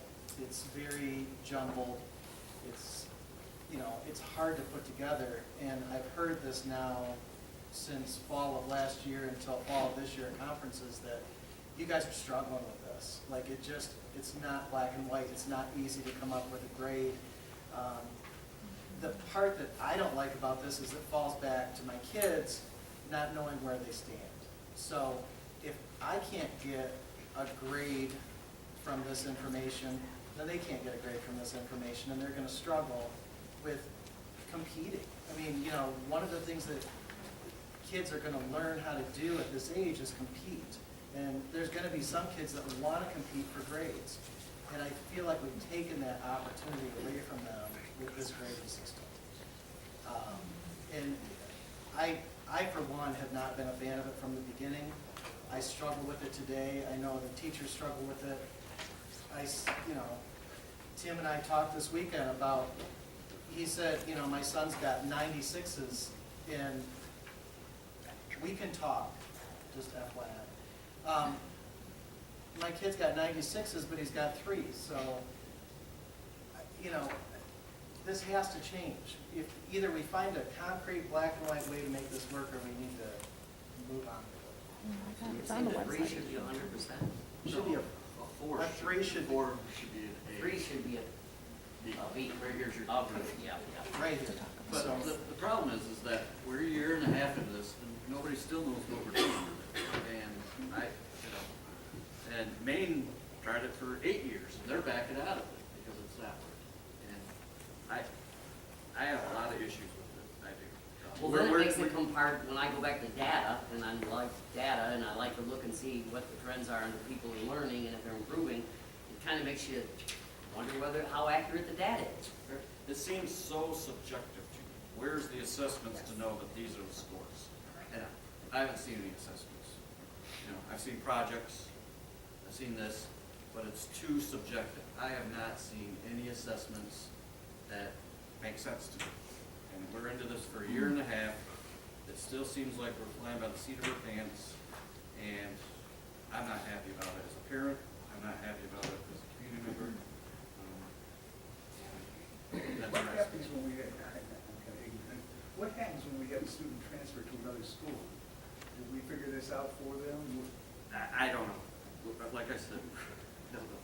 I'm more concerned about the demotivational factor with the kids. Like, this kid worked really hard all year, or all, you know, first semester, to get these grades. He's got 96s and 97s, and he comes home with a 3. Like, where's the motivation in that? This something, the other night, didn't the young lady say something about getting A's and then doing all the work? How's that for you? You got 10 assignments. That's what he's saying, it's so subjective. It's subjective, so Is that how it works? That's what I'm like. If I got 10 assignments, I complete 8 of them, but I get an A on all those. Is my grade for that class an A? we don't know. We don't know what the assessments are. We don't, I mean, it's you know, we just don't know. Well, it is like, so the one kid does all 10, if that's the way it is, I don't know what it is, does all 10, and gets 2 C's, or we put 2 C's in the rest of these, has a lower grade, but did more work. And we're creating more work for our teachers, you know. I gotta do this, and then I gotta convert this, and they're not even sure how to convert it, you know. I would like to, Kelly, can you answer, if a student transfers out of the district, if a student transfers out of the district, how are those grades translated to the other district? I would have to check into that for you. Most elementaries do have many elementaries have gone away. They have a 1, 2, 3, 4 scale as well, so I would have to find out. And I think I need to check into that, because I know what That's a fair happens at enough high answer. school, but I don't honestly kind of know what happens at elementary. Are the 10th and 11th and 12th graders also getting 2 weeks to make up any work they did not get done? For the semester? Not that I'm aware of. Rick, you're saying no? No, our kids ended before Christmas break. Okay, so that's strictly a 9th grade, and is 7th and 8th grade having the same opportunity?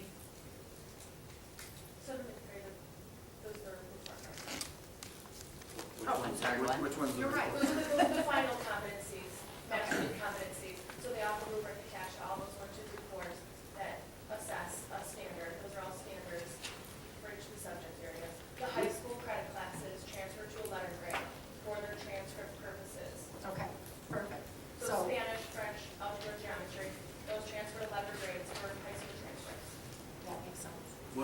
honor roll for 8th grade and 7th graders this year?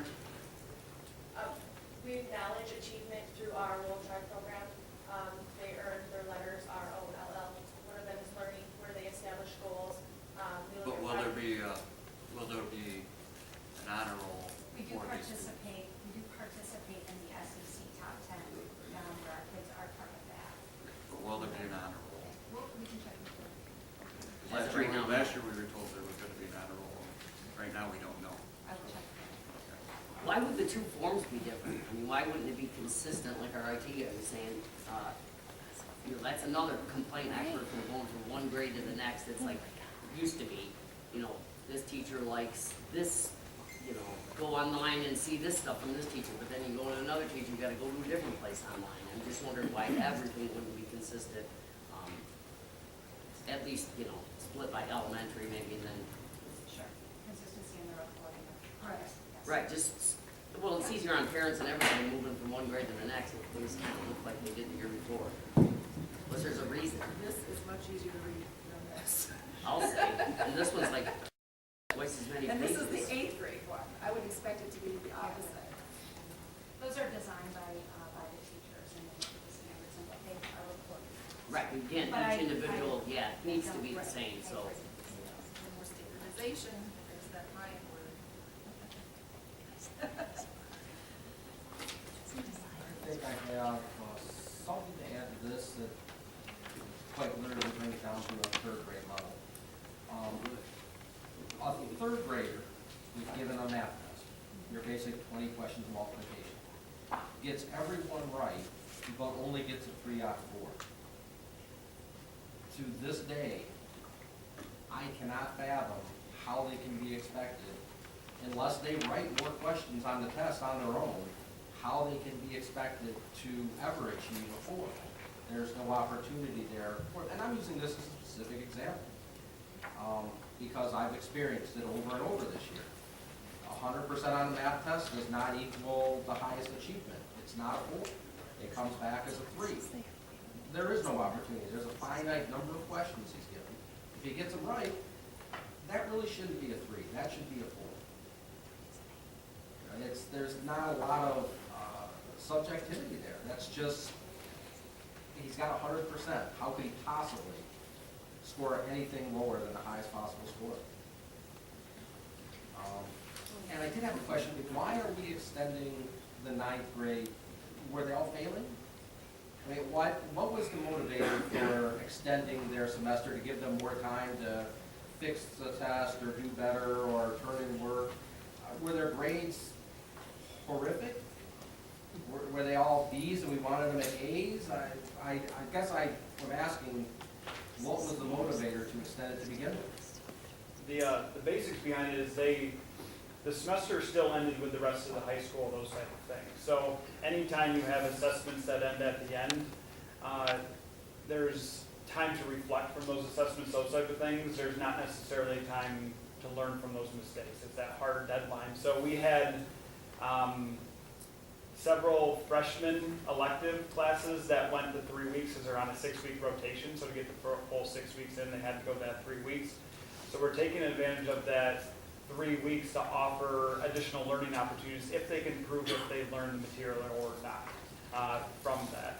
So that's where that learning opportunity arose for those kids to potentially have that chance of removing that just like very, very hard deadline for them to give them a chance to show if they learned the material for that 3 weeks. And then, obviously, then the deadline. Well, is it a matter of we want them to have a personal growth, so this doesn't affect the grade they got 2-3 weeks earlier? Or is it a matter of if their grades weren't bad, why didn't we end the semester and allow them to finish up or demonstrate personal growth, regardless of what the grade was? Regardless.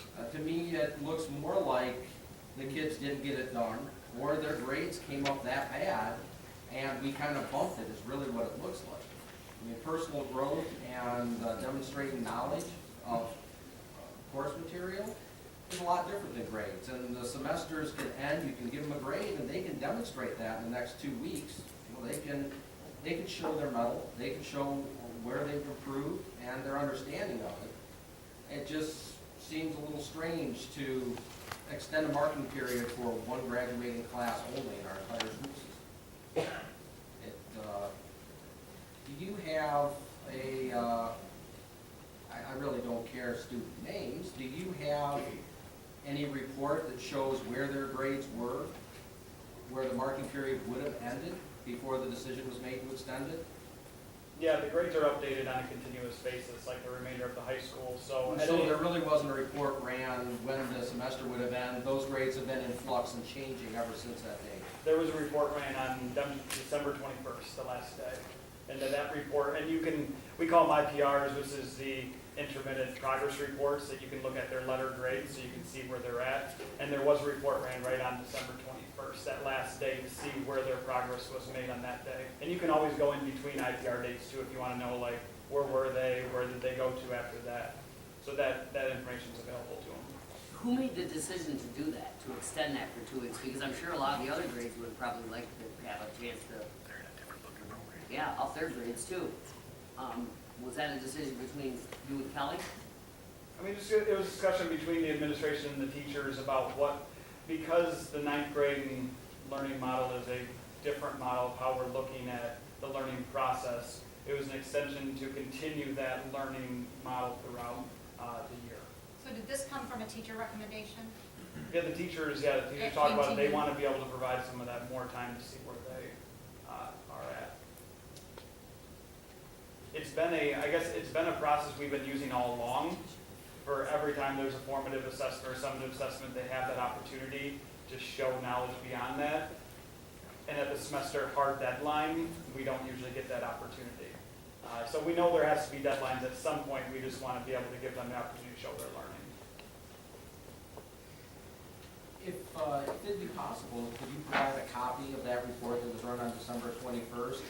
I obviously don't care whose name goes with the grade, just to see where the mean was for the grades and where the students sat as a whole body, where they were in grades, I guess, is what I'm really looking for. Yeah, we could look at information providing that, the IPR information. Thank you.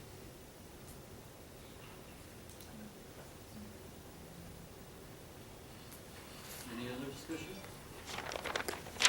How tied into the current system is this? I mean, what if we wanted to go back to the grade? As far as just competency-based Yeah, education? what if we wanted to just go back to ABCD? We could do that. The answer to that question, please? We could do that. We could do that. Okay, any other discussion? All right. We got some donations, so if you want to address those, please.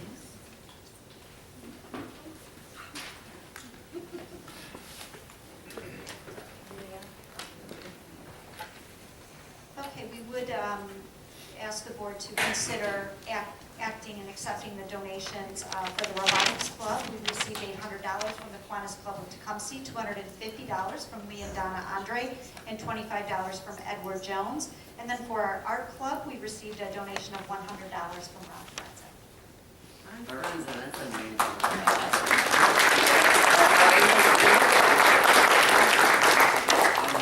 Is that Edward Jones' office or someone actually named Edward Jones? I think it's the office. Okay. All right, can I get a motion to approve these donations? Support. Roll call. Aye. Aye. Okay, we also have to approve the consent agenda. There are minutes from last meeting.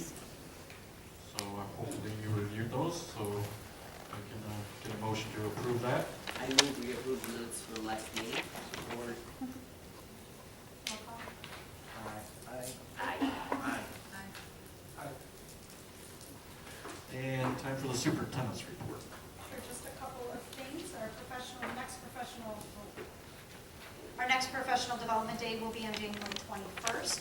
We will be bringing in trainers to support additional training for our teachers throughout the district. And then also our NWEA testing, so this will be our winter testing. That window will open on January 28th. and that will be a 2-week window.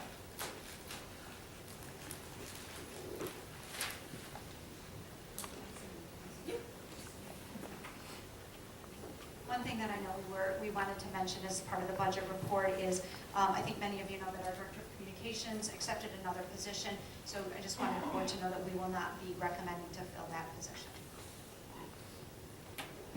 Who will take over those duties? Our marketing coordinator. Marty? Okay, and these are there's some items here scheduled for the next agenda. I don't believe this is a voting item, so, and there could be a couple other things that will be added as well, so. When we come to our second public comment section, so if anybody has any comments, if you could please come to the podium, state your name, and try to keep it 2-3 minutes, please.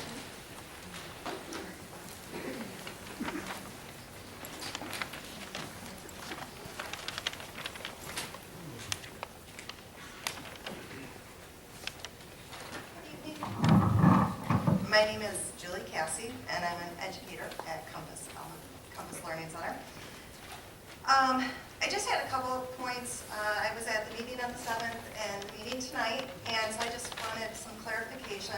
There was discussion about having the 2 board meetings a month, and I thought the intent was so that you could have discussion during the first board meeting and then take action during the second board meeting. And I couldn't tell for sure with the discussion that was had tonight, I apologize if I missed something, what the actual decision was. And I think it's important for us to know like when actions are going to be taken versus discussion. So if that can be clarified at any point, I would appreciate it. It would be great. Thank you. Also, just a couple other things. I can't speak for every teacher. And just as my colleague Joey Chase spoke at the last meeting, neither can he. But I really do want to make sure that everyone's aware that no one should be speaking for every teacher. And some things that might be harder for some are easier for some. And I just think it's important, you know, when we make comments, that we're all aware of that. Some of us really do embrace some of the changes, and we can see some of the benefits. And so I just want to make sure we're not lumping teachers into a group and speaking for or on behalf of all of us, just like I can't speak on behalf of all my colleagues. So I think the survey was a great idea so that we could get input from everyone. In terms of the building names, I'm thrilled that you're talking about some kind of a compromise. I think that's great. I think it's a really positive step. I did have some questions regarding the committees that you talked about forming. I've been actively involved in our committees through our strategic design process for the past 5 years or so. And I've really enjoyed being a part of that process. Because I've been a part of that, I'm aware of a lot of overlap between the committees that you're proposing and the committees that were part of our strategic design that was led by Dr. Coffin. So I'm just curious if we're going to be able to merge some of those committees. A lot of times we have certain individuals who can manage to budget their time and have the time to participate in those. And I just feel like, you know, if you have a curriculum committee here and a curriculum committee here, it's not going to work very well. So maybe making sure that we're merging those systems, I think would be great. But I also had some questions too. I received some information about a survey basically asking, but I received it as a parent about the committees today. And I'm hoping that that survey goes out to all of my fellow teachers as well. Because I know I talked to my co-teacher right after I got it, and I said, you know, did you get this? And she doesn't have a child, so she didn't receive it. So I'm hoping that that's the next step, so that we can make sure we get all of the teachers involved too. And in terms of that too, I know it asks for 2 committees you might be interested in. So I don't know if that means that you are limited to 1 or 2, or that there's a limit on the number of people who can be involved in the committees. In most of the committee work that I've been involved in, honestly, sometimes it's challenging to get enough people involved. But it's great the more points of view you have. So our community, our teachers, our parents, it'd be great to even have some of our learners involved in some of the committees. So I just think that that's something to consider, you know, as we move forward. I don't know what the plans are, and that's what I was hoping when you had the discussion. That's why I waited to see if that kind of information was going to be shared. Let's see.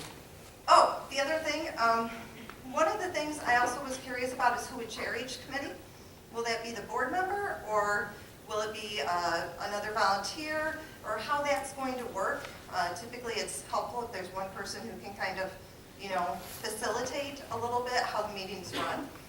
And then finally, one idea or suggestion that I had, if you could consider it, when we went through some of the committee meetings in the past, there were certain evenings, like every couple of months, where they would go ahead and they had multiple committee kind of leaders in this room, and they invited the public in. The public was able to go and kind of rotate through, that we did an overall view of what's going on in the committees, and then they could pick different committees. They could go to 3 or 4 different committees. So those individuals who couldn't make a long-term commitment could still get information, have some say, ask questions, and you could do that with multiple committees. So I just think that that might be something to consider moving forward, is that idea of even every couple of months, making it so that people can attend multiple kind of committee meetings in one stop. Those were the main things I had to discuss. Thank you very much.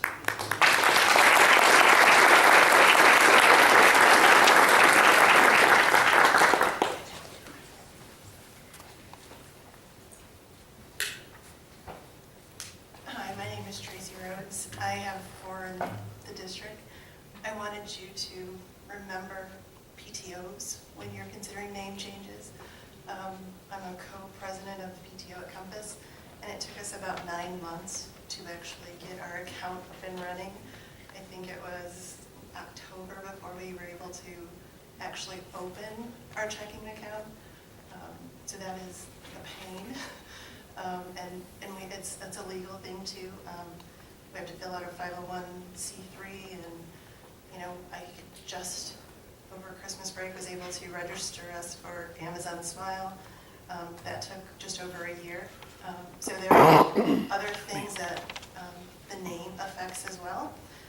And I wanted to share with you my son's interpretation of the 1, 2, 3, 4. He came home with 100% on his test, and he had a 3. And I said, Joshy, why is it a 3? He said, Mom, I know how to do it, and so it's a 3 because that's what I should know. When I know how to teach it to someone else, then it will be a 4. So just because he knows it, he's not able to master it by explaining it to his friend, and he was good with that.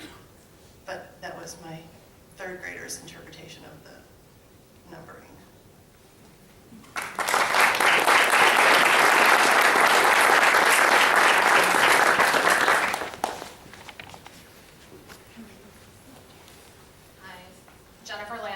And just to follow up on the competency-based grading that we were talking about, I am also an 8th grade parent, so I saw the report card that came out recently, and I was okay with what I saw simply because I understood it.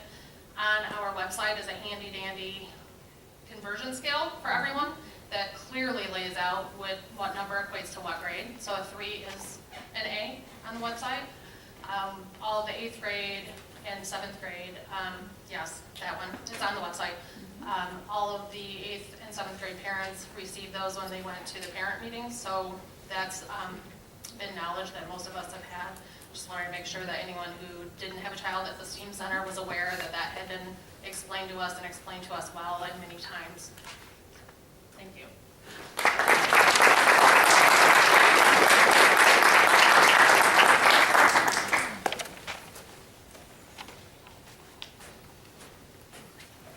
Hi, Roger Curtis. I kind of feel bad that we have our own dedicated microphone and you all have to pass it around. I'm glad that's changing. So, thank you all. I want to applaud you and thank you for your efforts and ideas. The robocalls for awareness were fantastic. The concepts that you're floating around on the committees, engaging parents and teachers, that's wonderful. Thank you. The surveys to get a better understanding from all the stakeholders, how they feel about the changes. Wonderful. I applaud all of that. One suggestion, I think, to continue the healing process in the community, I would encourage you to look at maybe an independent third party for some of the surveys. I don't know if it's that completely necessary, but just an idea to keep the healing process going. As you know, surveys can't tell you everything, so I will think of an example here. I will say I don't know that one of the learnings we probably could have is we didn't roll out when the changes here at Tecumseh Public Schools, the why. Why were we making these changes? Why were they important? So I also encourage you to go out or invite in businesses and other school districts to talk about the why it's necessary, how it's happened, how it's successfully working in other districts around the state. Just the competency-based grading, I can give you 3 examples. Charlotte, St. Clair. St. Clair is amazing. Traverse Bay is just out of this world. I'd be more than happy to share that with you. They had a tremendous presentation on how that has worked for them and actually motivated those students that are high achieving to do a better job. I think most of you know that I used to work at Talent and Economic Development for the state, and I was very blessed to be able to go out and do that, to go around the state, to talk to businesses, whether it was GM, Google, Fanuc Robotics, Microsoft. I was able to talk to a lot of the major universities, not just here in Michigan, U of M, Michigan State, Western, but also Stanford, Harvard, and many others, as well as our most innovative districts, like 3, and there's a whole bunch more I can mention around the state. The message, it was clear from all of them, whether it's robotics, artificial intelligence, which if you saw 60 Minutes last night, there was a big piece on artificial intelligence, virtual reality, advanced materials in automotive, aerospace. The world is changing, and it's only going to change much quicker, and it's going to be very dramatic on the talent needs that employers have.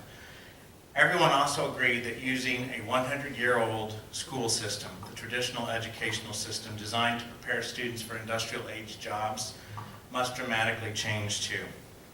The system that we currently use, that we call the traditional system based on time, really moves kids through school like a widget on an assembly line when you really think about it. There's very little time and opportunity for them to apply what they're learning or develop skills that are essential for those careers that I just mentioned.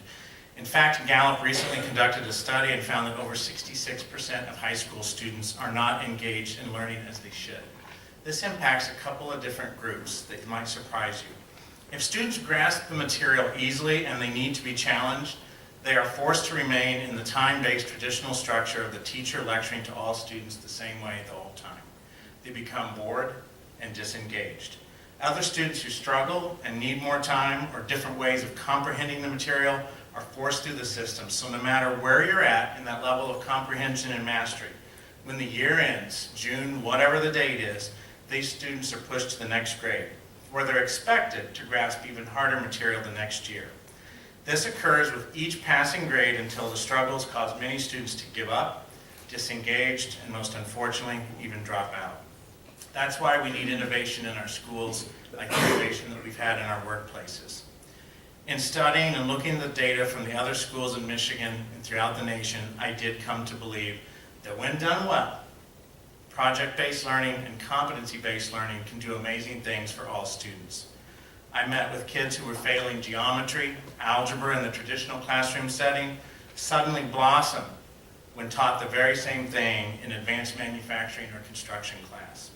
I saw kids who were fortunate enough to get these subject matters in the traditional classroom setting, but when asked to apply their knowledge to real-world settings, struggled and were challenged in a positive way. Most of all, I saw every single one of these students become better problem solvers and critical thinkers, something that is imperative whether you're going to be a successful millwright, data analyst, or mechanical engineer, and everything in between. I think about this every day and the impact it will have on my own kids. So please know that I'm not here speaking for political or personal gain at all. I've seen what is happening in and beyond our community. I've done my research. It was my job, and now it's my passion.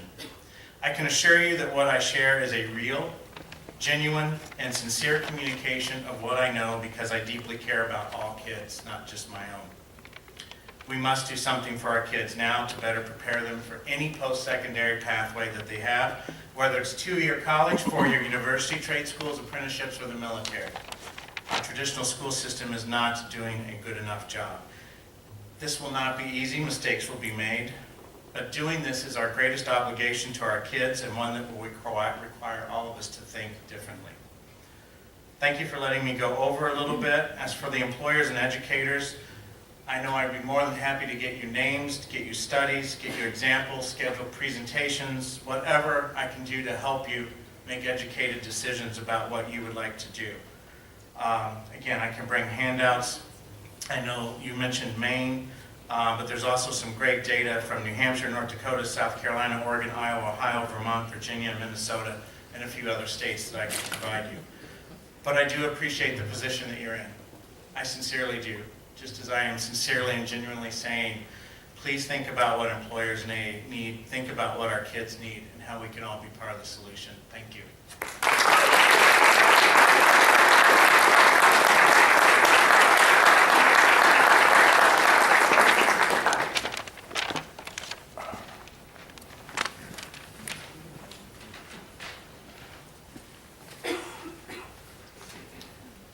Hello, Bill Swift, Tecumseh resident. I just wanted to address some things that were brought up at the last meeting. First, I want to applaud Victoria Martinez for standing up in front of here, and telling everybody about her struggles. And I can see there are some residents in the school board as far as empathizing with her, as well I did. I think it's universally recognized that the transition period was very difficult, very challenging. But I think it's also important to put that testimony in context, which is that's not the way it is anymore. And I think that what you're finding through your investigative process here, being board members for the first time, is that thoughtful, educated folks have been doing everything that they can to try to make the system better. And that parents were listened to, that teachers were listened to, that the administrators and the teachers worked very hard with the parents to resolve the difficulties that were highlighted during the transition period, and that those things are no longer occurring. Additionally, something that was brought up was, and I think this is important to talk about, and that is, the statement was made by a gentleman, talked about his daughters graduating from the school, and he said, therefore, the traditional model worked. That is a very simplistic view of the world, because the question is, what does it mean to work? Graduating? Is graduating working? I don't think so. I think Mr. McKincheck hit the nail on the head when he said, well, what are the outcomes after somebody graduates? And that would be the data that I would be looking at. And as a parent, those are the things that concern me more than anything, because I know what the real world is like. And having some ability to regurgitate knowledge isn't going to get you where you need to go. And I wanted to say, she's gone. Is Michelle, who was here talking about the social emotional learning? Yeah, she's gone. I just want to say, having just had to fire somebody last week because they had an inability to work with other people, this is very critical to being successful in the workplace. And we're not talking about, working up a factory job, which there's nothing wrong with working in a factory, that's perfectly okay. But if you're talking about somebody who's going to be one of these achievers that's chasing the high grades and wants to do really well, their ability to score well on a test or to get A's or 3s or whatever the checks or E's or whatever it is that is your model, because like when I was in school, elementary school, do you remember those multi-page sheets there with the check marks? Yeah, very confusing. In any event, that's not going to get you anywhere if you can't work with other people. And that's vitally important, and it should be a focus of our education. Thank you very much for your time.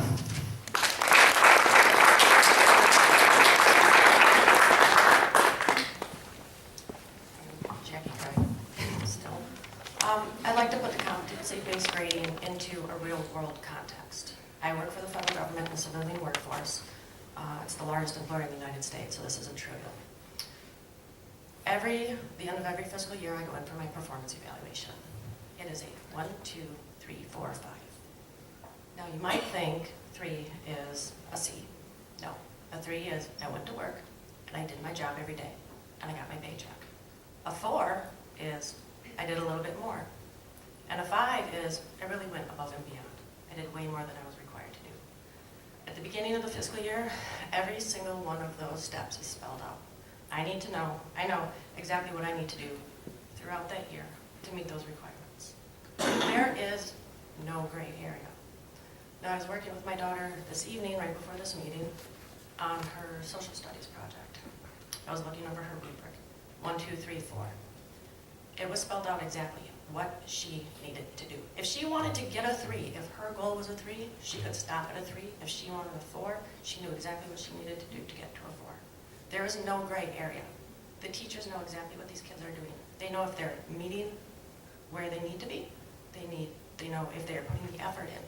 The other thing I talk with about my boss every year is how much growth I can do throughout my career.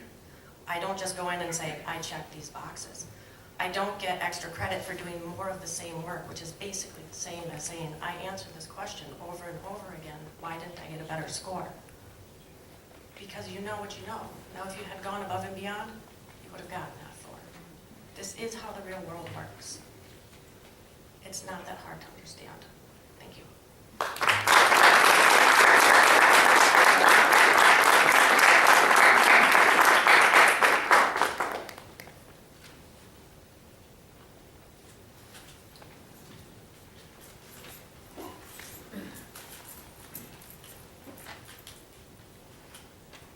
Good evening. My name is Sean Riddle, and tonight I'm speaking on behalf of Tecumseh Robotics Team 3773. We'd like to thank all of our sponsors in Tecumseh High School for their continued support.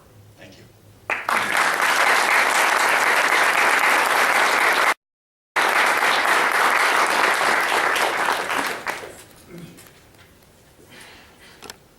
Okay, let's move on to board comment discussion. Anybody got any comments? So I know a couple of the conversations we had were without mic, so maybe it was missed, so I just wanted to clarify. So we did have that rubric that was mentioned that does show the grades and how to convert them.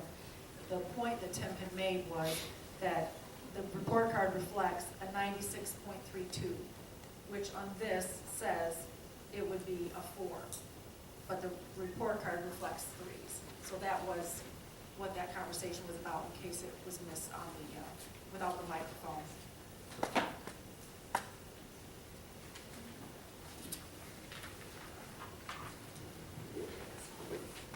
Yeah, this Saturday, the entire board went through an MASB workshop, and although I've been on the board in the past for 12 years, I found it quite informative. I learned some things. Some I agree with, some I don't, but I took an oath and worked to the best of my ability.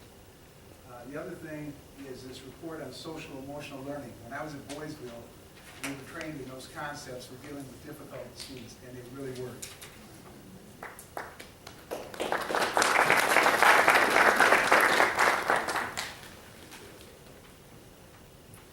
I want to say something. I think there's a misconception here that we're going to take problem or project-based learning and just throw it out. We've never said that, okay? For some reason, there's a perception that's what's going to happen. Personally for me, I'd like to see it revamped how it's being done. I mean, I went to the showcase at one of the STEAM centers, and don't get me wrong, the kids worked hard, but when I asked them hard questions about, because they were supposed to understand the Constitution and so forth, they couldn't answer these simple questions that every lay American should know. And I had some real difficulties with that. I know some of the kids, did some things with Minecraft, okay, and built their cities with Minecraft and so forth.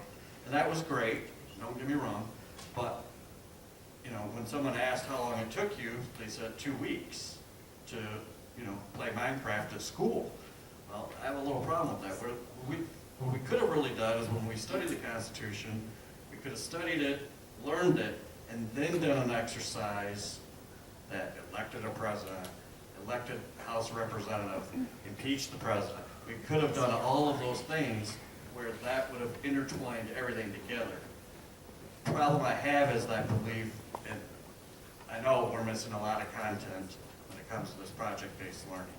So we've never said throw it out, and I think there's a misconception out there that we said that. We said it needs to be looked at and reworked.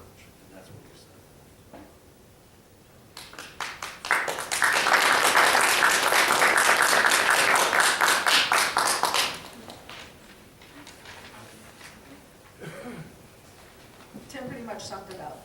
Just a quick recap of that. You know, there is a lot of misconceptions about what our plans were.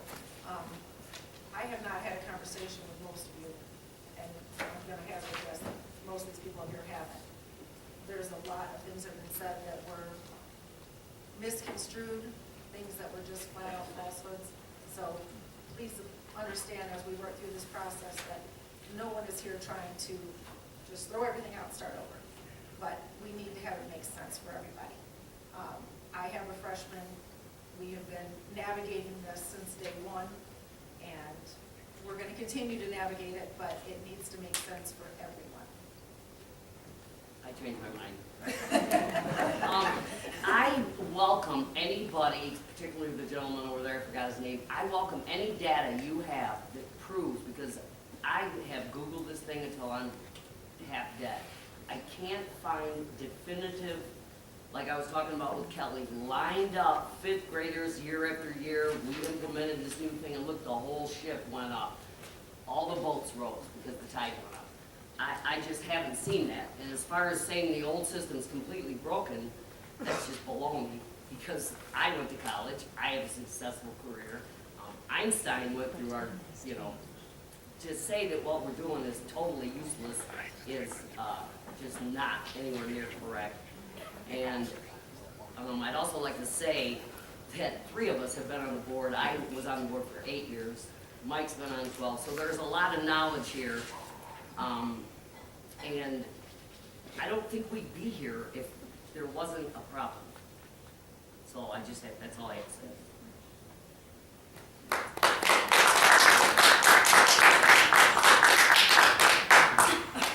Since we're all talking, I just want to reiterate that the most important piece of this right now for all of us is to rebuild our community and to get past all the negativity, all the animosity. You know, it's really time to rebuild because our kids are watching us and other communities are watching us. Everybody's watching us right now, and our behavior is what's going to pull us through this. So if you want to laugh and, you know, make fun of things and not take it seriously, then you're not going to be a help to this. If you really truly care about these kids in this school, then you're going to take it seriously and move